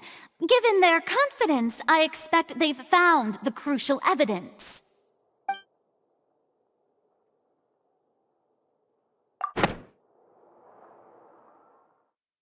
But the truth of it, Marcel, is that you've always been Vacher. Huh? We've investigated your lair and we already know everything! After your lover, Vacher, was dissolved, you kept abducting young women to experiment on the hopes of bringing her back to you! You even created Marcel as a new identity and destroyed all records of your past as Vacher! So that's it.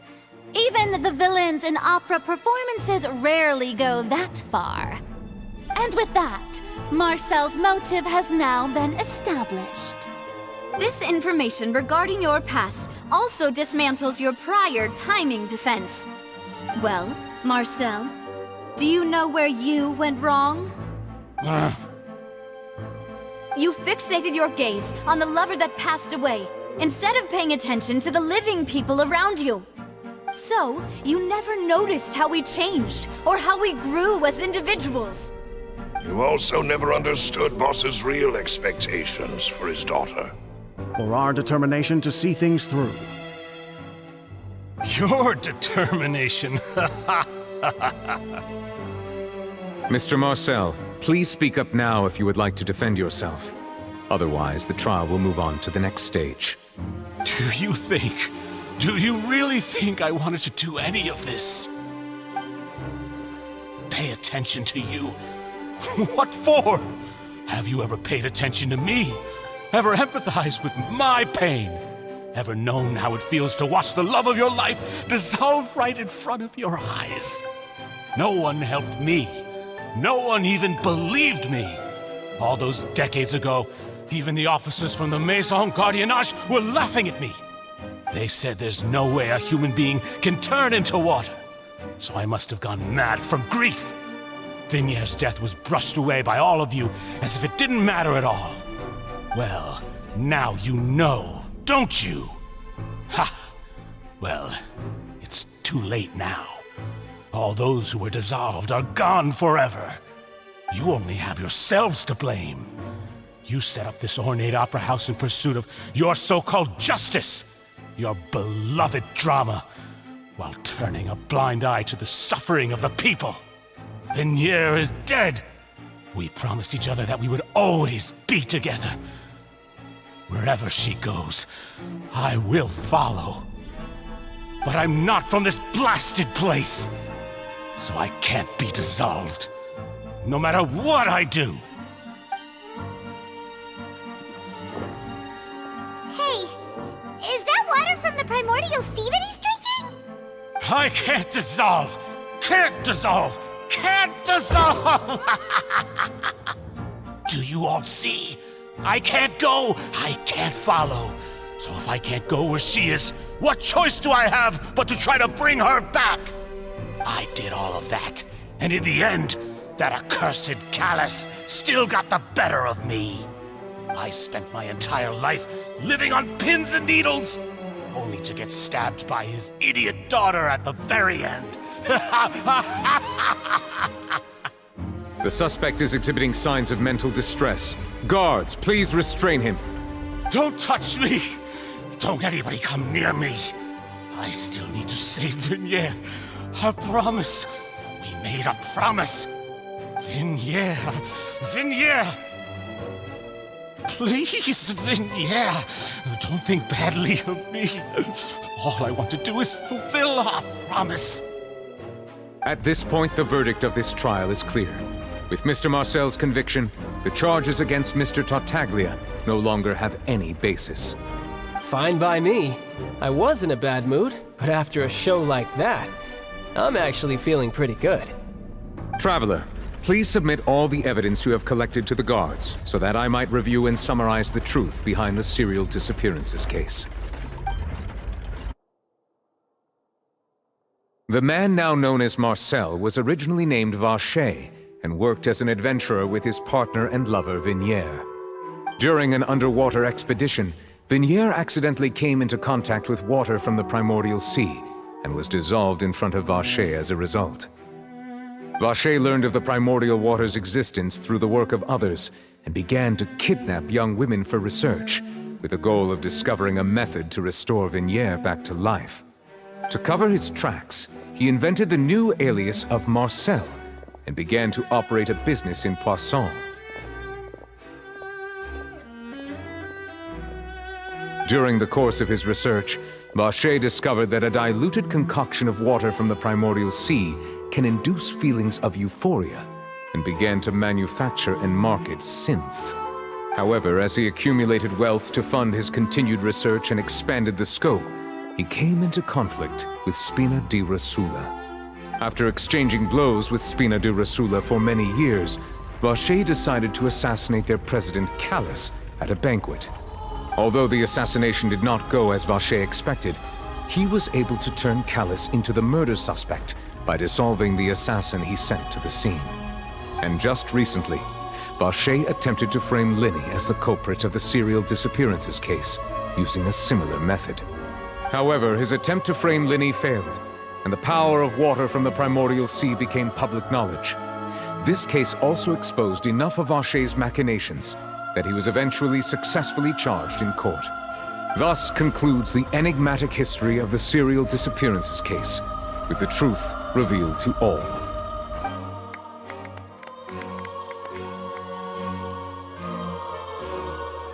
The Oratrice will now deliver the final verdict regarding the charges against Mr. Vacher.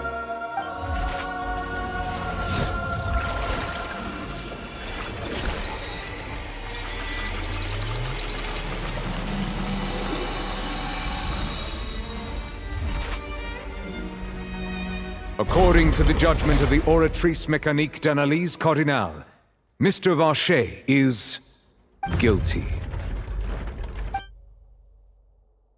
Guards! Take Vacher away. Good. It's what he deserves. With that, the serial disappearances case is over now. We really just witnessed history. Who would have thought the true culprit would be such a polite and well-spoken guy? Yippee! We helped Navia bring the bad guy to justice! He's hurt so many innocent people and now he's finally getting what he deserves! Huh?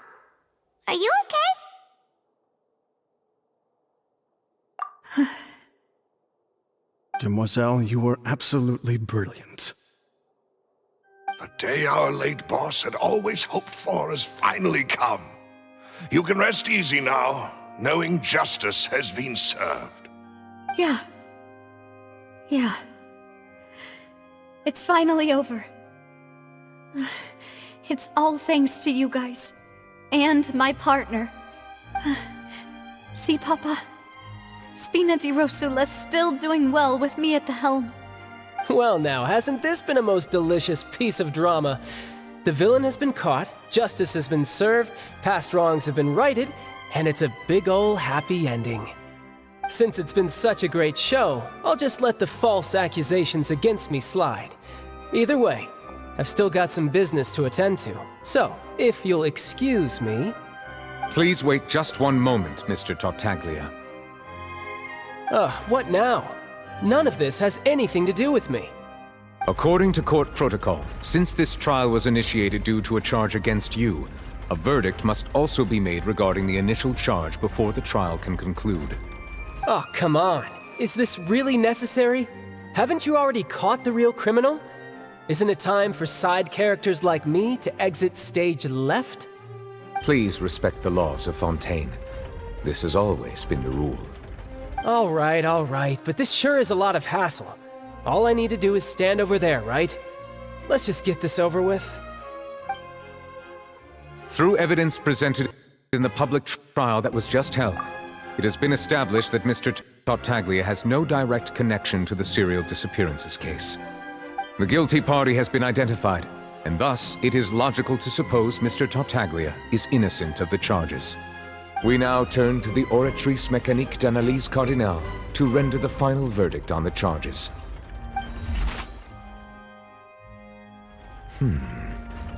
According to the judgment of the Oratrice Mécanique d'Analyse Cardinale, Mr. Tartaglia is guilty. What? Hey! That's not funny! Didn't you just say I'm supposed to be innocent? What's with this verdict? Is your justice machine malfunctioning? Huh? This has never happened before. The Oratrice actually returned a different verdict from the Chief Justice. I mean, have you ever heard of an innocent Fatui Harbinger? Do you think the Oratrice might have just convicted him on general principle? But weren't the charges about the serial disappearances case? No matter what else he's guilty of, it shouldn't affect the verdict in this case, right? The judgment of the Oratrice Mécanique d'Analyse Cardinale is, by law, the final verdict of the court. We must accept the guilty verdict. Guards, please take the suspect into custody per court protocol.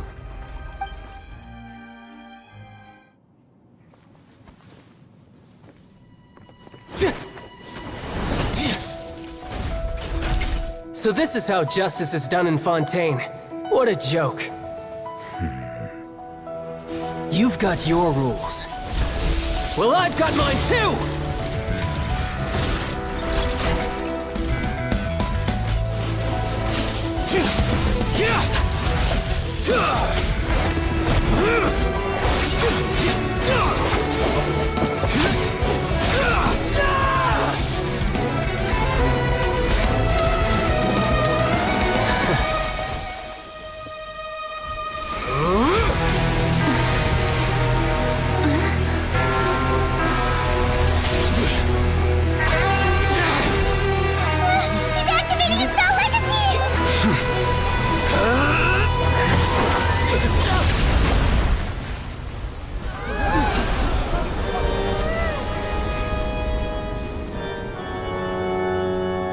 I am sorry.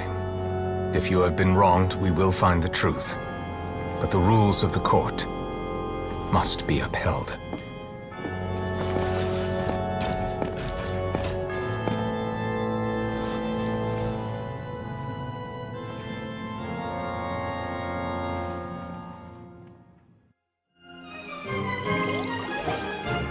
Hey, Monsieur Novelette, what's going on? Shouldn't they have been cleared already? Apologies.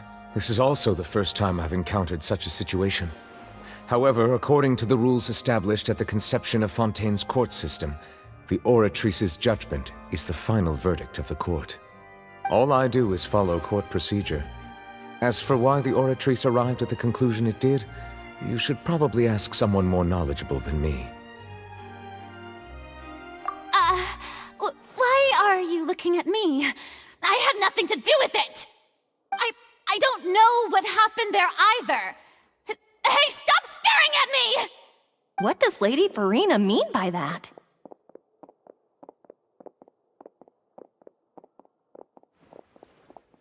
She says she has no idea either? But that's impossible. Didn't she create the Oratrice herself?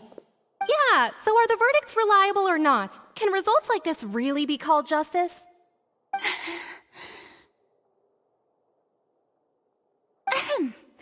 My dearest citizens, did you really think we'd allow an incorrect verdict to be handed out in this court? Did you really believe that the judgment could be mistaken or be the result of some sort of random mishap? Don't tell me you thought even I had been blindsided by the Oratrice's result. But the way she looked just now, it was pretty obvious she had no idea what was going on. However, given the state of things, I I shall give you an explanation. Everything that just took place, including my supposed shock and bafflement, was a part of an elaborate performance, with every action meant to stir up drama and excitement. And, of course, for every performance, there is a script. Everything has unfolded exactly as I expected from the very beginning. As the embodiment of the very concept of justice, the Oratrice shall never render an arbitrary judgment! If you thought Child had nothing to do with the serial disappearances case, it is only because you've been blinded by the superficial appearance of innocence. Everything he's done, not to mention the danger he poses, are beyond ordinary comprehension and completely unforgivable! All shall be revealed in time. You will come to understand my noble intentions, as well as the absolute correctness of the Oratrice's verdict.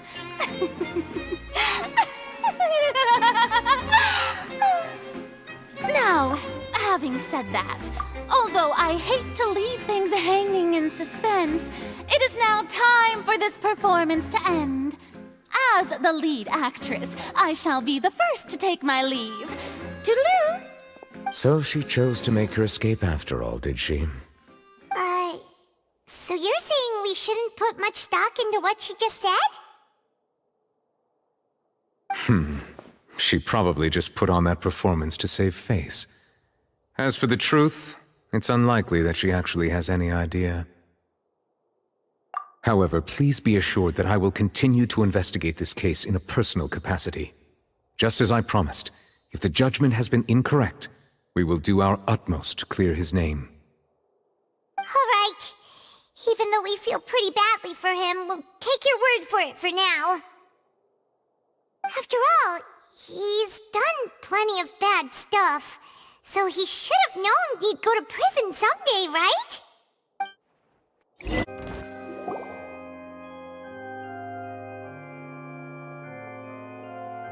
Hey, what are you doing? Quick, stop him! Traveler! Hey! Traveler! Marcel! What are you doing over here? Stop resisting arrest! Cease, or we'll add another charge to the list! No, wait! I just want to ask the Traveler something. I'm not looking to run away. Please, just let me ask this one small thing. Go on. Thank you. I was being led away when I finally realized something. Where did you first hear the name Vacher? I erased all records of that name. So, unless... Are you still trying to prove your innocence? Give it up, you've already been convicted. Really? You did? You're sure? You met her? But how could that be? How did you manage to do it? The Fountain of Lucine? Then she's been so close to me all along. And I just never... Please give me a chance to talk to her again. Just let the Traveler take me to the fountain to see her one last time. This is the last request I'll ever make in my life. You can do whatever you want to me afterwards. I don't care. What? Give an inch and you want to take a mile? Do you think serial killers get to make requests like that? Paimon agrees. Why should we give him what he wants when he's only done a ton of super terrible things? This request, is it worth as much to you as your life? Of course! Wait, no. It's worth even more than my life. Humans. Will they betray the instinct to live just to satisfy spiritual needs? Very well. I will grant your request. Your Honor, I fear that... I will go with him. You do not need to worry about any escape. In that case, I shall leave him in your most capable hands, Chief Justice. Thank you, Your Honor.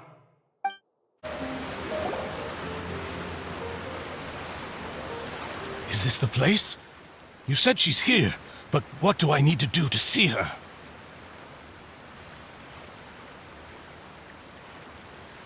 Yeah, and even Paimon could hear her after drinking that thing. Didn't you just drink a lot of it on the stage as well? Oh, in that case... Vacher! Ah! Yes, that's it! So you heard it too! Vacher, it's me! It's me, Vacher! Vacher? Vacher! I'm here! I'm here! Where are you, Vacher?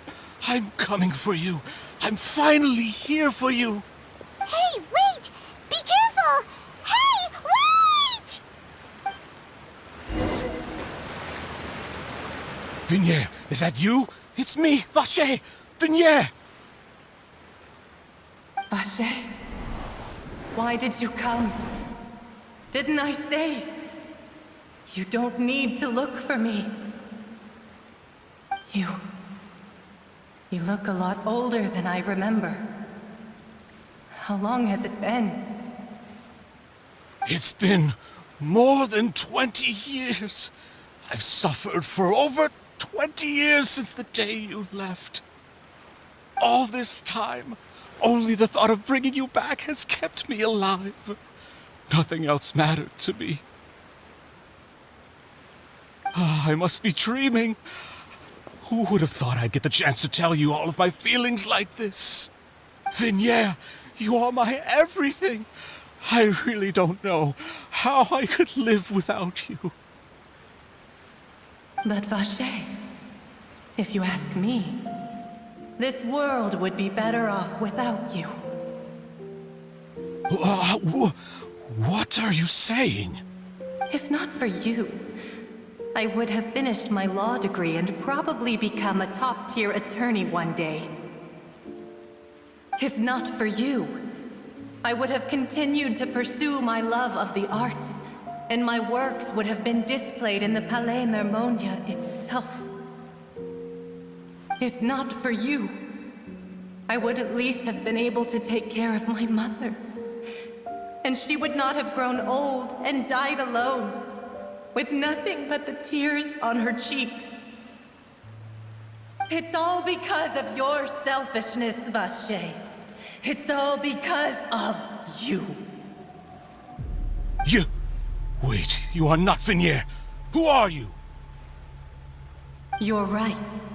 I am not Vacher. I am the sacrifices. Every woman who died by your hand, as our bodies dissolved, our consciousnesses flowed back to the primordial sea. Our thoughts circulated endlessly within the primordial sea, and we were no longer individuals, but we became one, just as streams of water come together in the sea. I'm Cressy. I'm Lemony. I'm Azine. The only one I am not is Vacher. Why? But then, where is Vacher? She doesn't want to see you anymore. Every tendril of her consciousness is avoiding you.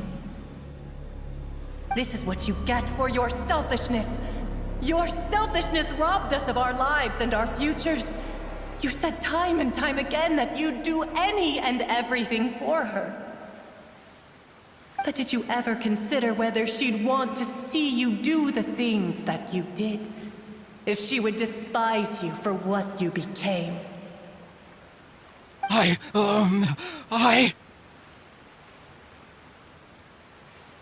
You are a liar, a heartless murderer, and a cowardly narcissist. The only thing you are not is Vacher's beloved. From the moment your first victim died and her consciousness merged with Vacher's, she has had nothing but pure hatred for you.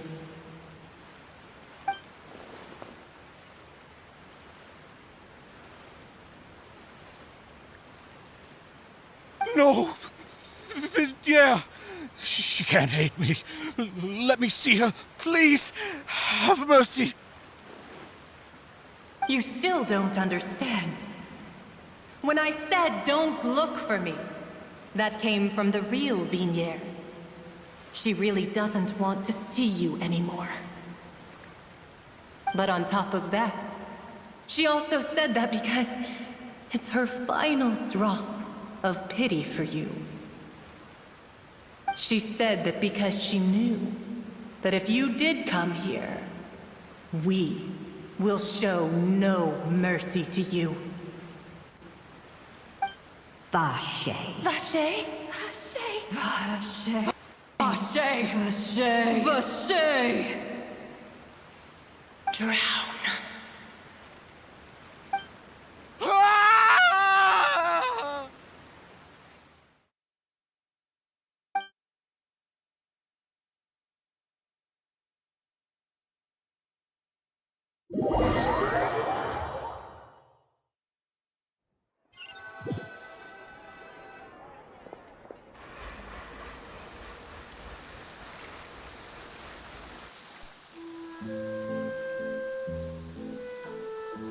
Finally, we have some time to do shopping. Gosh, it's really been a long time since we've been able to relax. Huh. Well met, partner. I knew something great was going to happen when I woke up in such a good mood today. Even this weather can't put a damper on the demoiselle's mood. It's a pleasure to see you both again. Oh, hey, Navia! It's been a few days. Paimon's already started to miss you. Oh, now that I believe. I'm easy to work with and always bring home the bacon. Who wouldn't treasure having a partner like me? Sounds like you're really enjoying life these days, Navia. What have you been busy with since the trial? It's just been one thing after the other. I've been making non-stop trips between Poisson and the courts in Sen.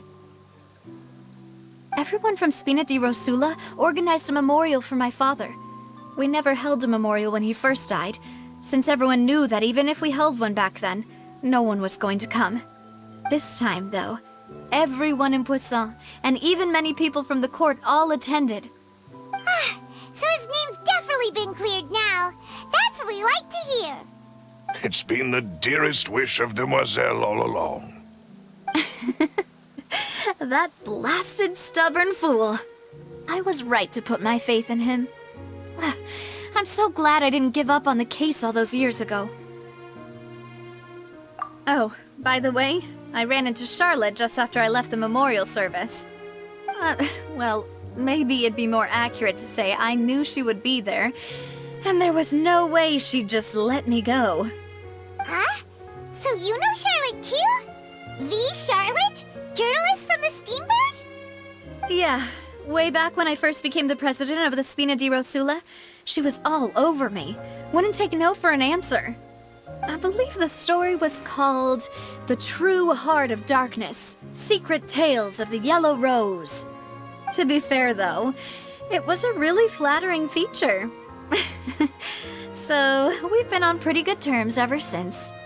She was trying to lean on our friendship to get me to do an exclusive piece on the serial disappearances case. Oh yeah, she told us about that.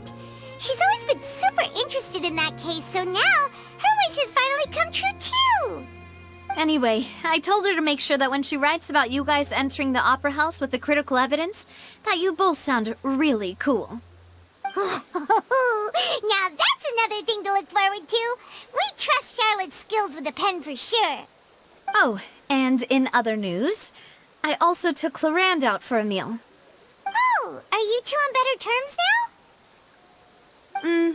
now? While you were investigating Vacher's headquarters, Clorinde gave testimony on my father's behalf. It was thanks to her that we were able to turn the tide. I wanted to thank her. I mean, there's also no point in being awkward all the time, so we took the chance to reconcile with each other. Oh, that's great! Paimon also thought Clorinde wasn't actually a bad person. It's always good to have more friends. Anyway, now that the case has finally been solved, perhaps it will slowly begin to fade from the public consciousness. Oh, Actually, there's still one last thing I need to do. What is it? I should pay a visit to my father's grave, and tell him the truth of what happened, as well as how it all ended. And on top of that, just how much people still look up to him, to this day. That includes me, too. Miss Navia. Indeed. We want to go too! We also think Callus is a really admirable person. Sure thing. I'd like you two to share the moment with me. After all, without you, there might not have been such a positive ending. And in that case, everyone, let's be off. Considering the recent weather, we'll be lucky if we can reach Poisson before dark. Yeah, you're right. It's been raining non-stop for a few days now.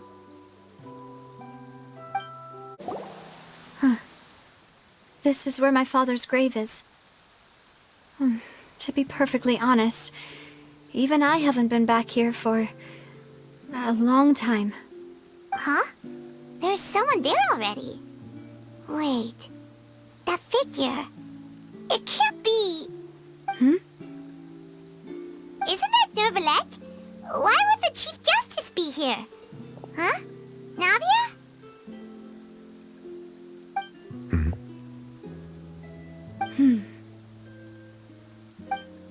My apologies. I should have asked before coming to pay my respects. Don't say that. Sorry about that.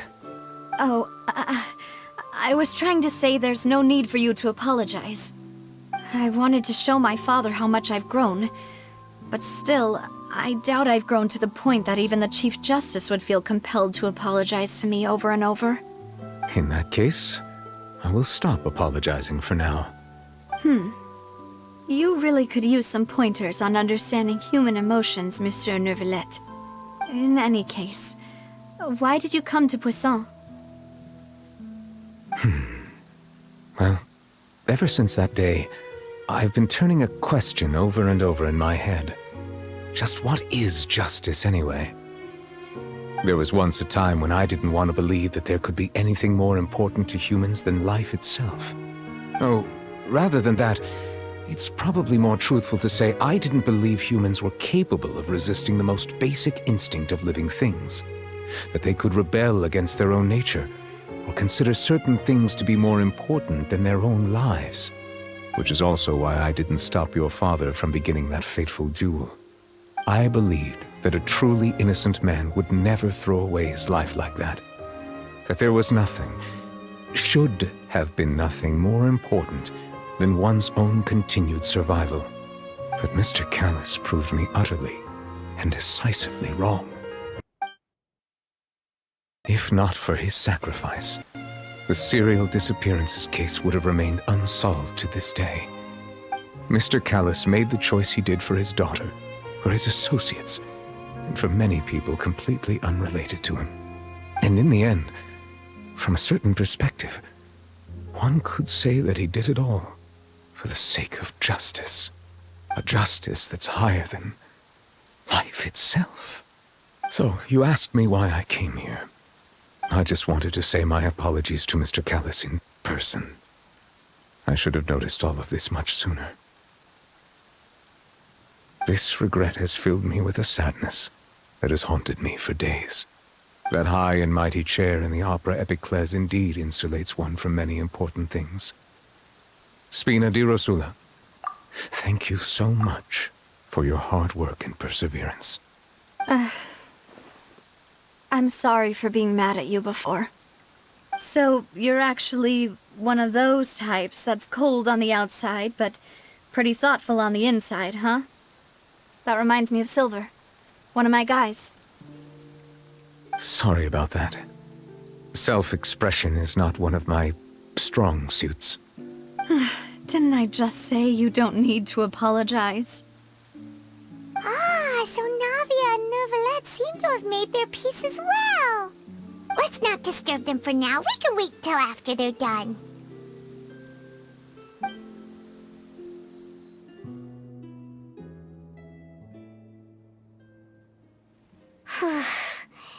Paimon Paimon's never paid respects at someone's grave before. Did Paimon do anything rude there? Huh? Oh, Paimon didn't know that was a thing! But Paimon doesn't know what she would do if she can't fly! Oh no! Paimon hopes Miss Navia won't be too mad! Anyway, Nervalette is still standing around there. It's not often that we can catch him alone like this, so why don't we go talk to him for a bit? If we can't talk to Lady Furina, we can at least talk to him, right?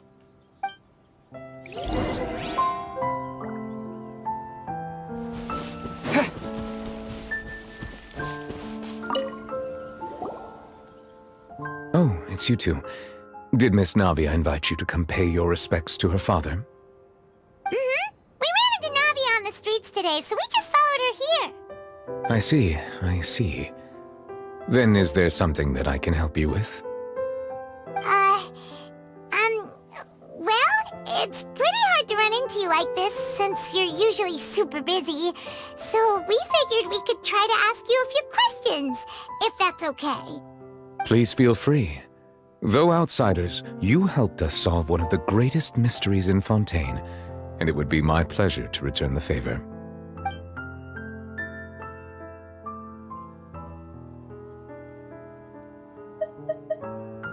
Your sibling, another blonde-haired traveler. I'm sorry, but I've never seen anyone who matches that description. If she ever stepped foot in Fontaine, I'm sure she followed our laws to the letter, and had no reason to appear on the stage of the opera Epiclese. Is there anything else you'd like to ask me about? So, at court, the bad guys referred to that special water as water from the primordial sea, but what is it really? Truthfully, that name is already quite accurate. I can only surmise that Vacher and his ilk only learned of its nature and existence after extensive research. There used to be a special sea on the surface of this planet. The nature of its seawater was rather different from that of the sea we know today. Most of Tevat's life forms were first born in that special sea. You could say it nurtured much of the life on this planet. Huh. So it really was where everything began. It makes sense to call it primordial then. But today, the primordial sea no longer exists on the planet's surface. What Vacher discovered must have been some kind of special case, or a remnant from a truly ancient age. Huh. So that's how it is. Oh, you really know everything, Monsieur Nervalette. But if that's the case, then why would people, at least people from Fontaine, dissolve in that kind of water? Indeed. Why would the primordial sea, which was known to engender and nurture life, suddenly reverse itself and devour life instead? To be frank, that also doesn't match my understanding of this world and its laws. There must still be some unknown secrets around the people of this land. Is there anything else you'd like to ask me about? That the sea levels will rise and everyone will be dissolved in water, leaving Furina crying alone on her throne, but the sins of the people will be finally washed away for good. Does that appropriately summarize the version you've heard? That's right! It was Linny that told us back then. And that about covers all the main points. Yes, up to the present, I think we reached a point where we have no choice but to confront this prophecy directly. Rumors have it that this prophecy is rooted in the last words the former Hydro Archon left to the world before she passed away. A prophecy? Of the former Hydro Archon? Wow. This is the first time that we've ever heard of it. Two parts of the prophecy have already proven correct. The rising sea levels and the ability of the people of Fontaine to be dissolved. We should be more vigilant and stay on the watch for further signs. Speaking of the prophecy, Furina has also always taken it quite seriously. Indeed, she has been collecting information and intelligence from across Tevat for this purpose. If the rumors were true, then perhaps this prophecy is the conundrum left to Furina by her predecessor. But with Furina being the way she is, can we really trust her to solve it? Is there anything else you'd like to ask me about? My apologies. My investigation has still not reached its conclusion. However, I still believe the judgment of the Oratrice was not rendered arbitrarily. But you also said you thought he was innocent. For many years, I have been quite aware that the Oratrice does not simply mechanically repeat the verdict that I give on each case. As a divinely created mechanism, the people's unified faith in the concept of justice is integrated into it. Not only can it produce the incredible power of indemnitium, but it likely also possesses other traits, such as self-awareness. Which is all to say, I have been prepared for a situation like this for a long time. So when Lenny told us that he heard a human voice from the room where the Oratrice's core is stored... I was not aware such a thing had occurred. Perhaps that could serve to prove my conjecture. I will add that to the list of items to investigate. In any case, I am inclined to believe that the Oratrice does have a methodology all its own. We just do not have enough information. Based on Furina's reaction, I doubt even she had any idea what was going on.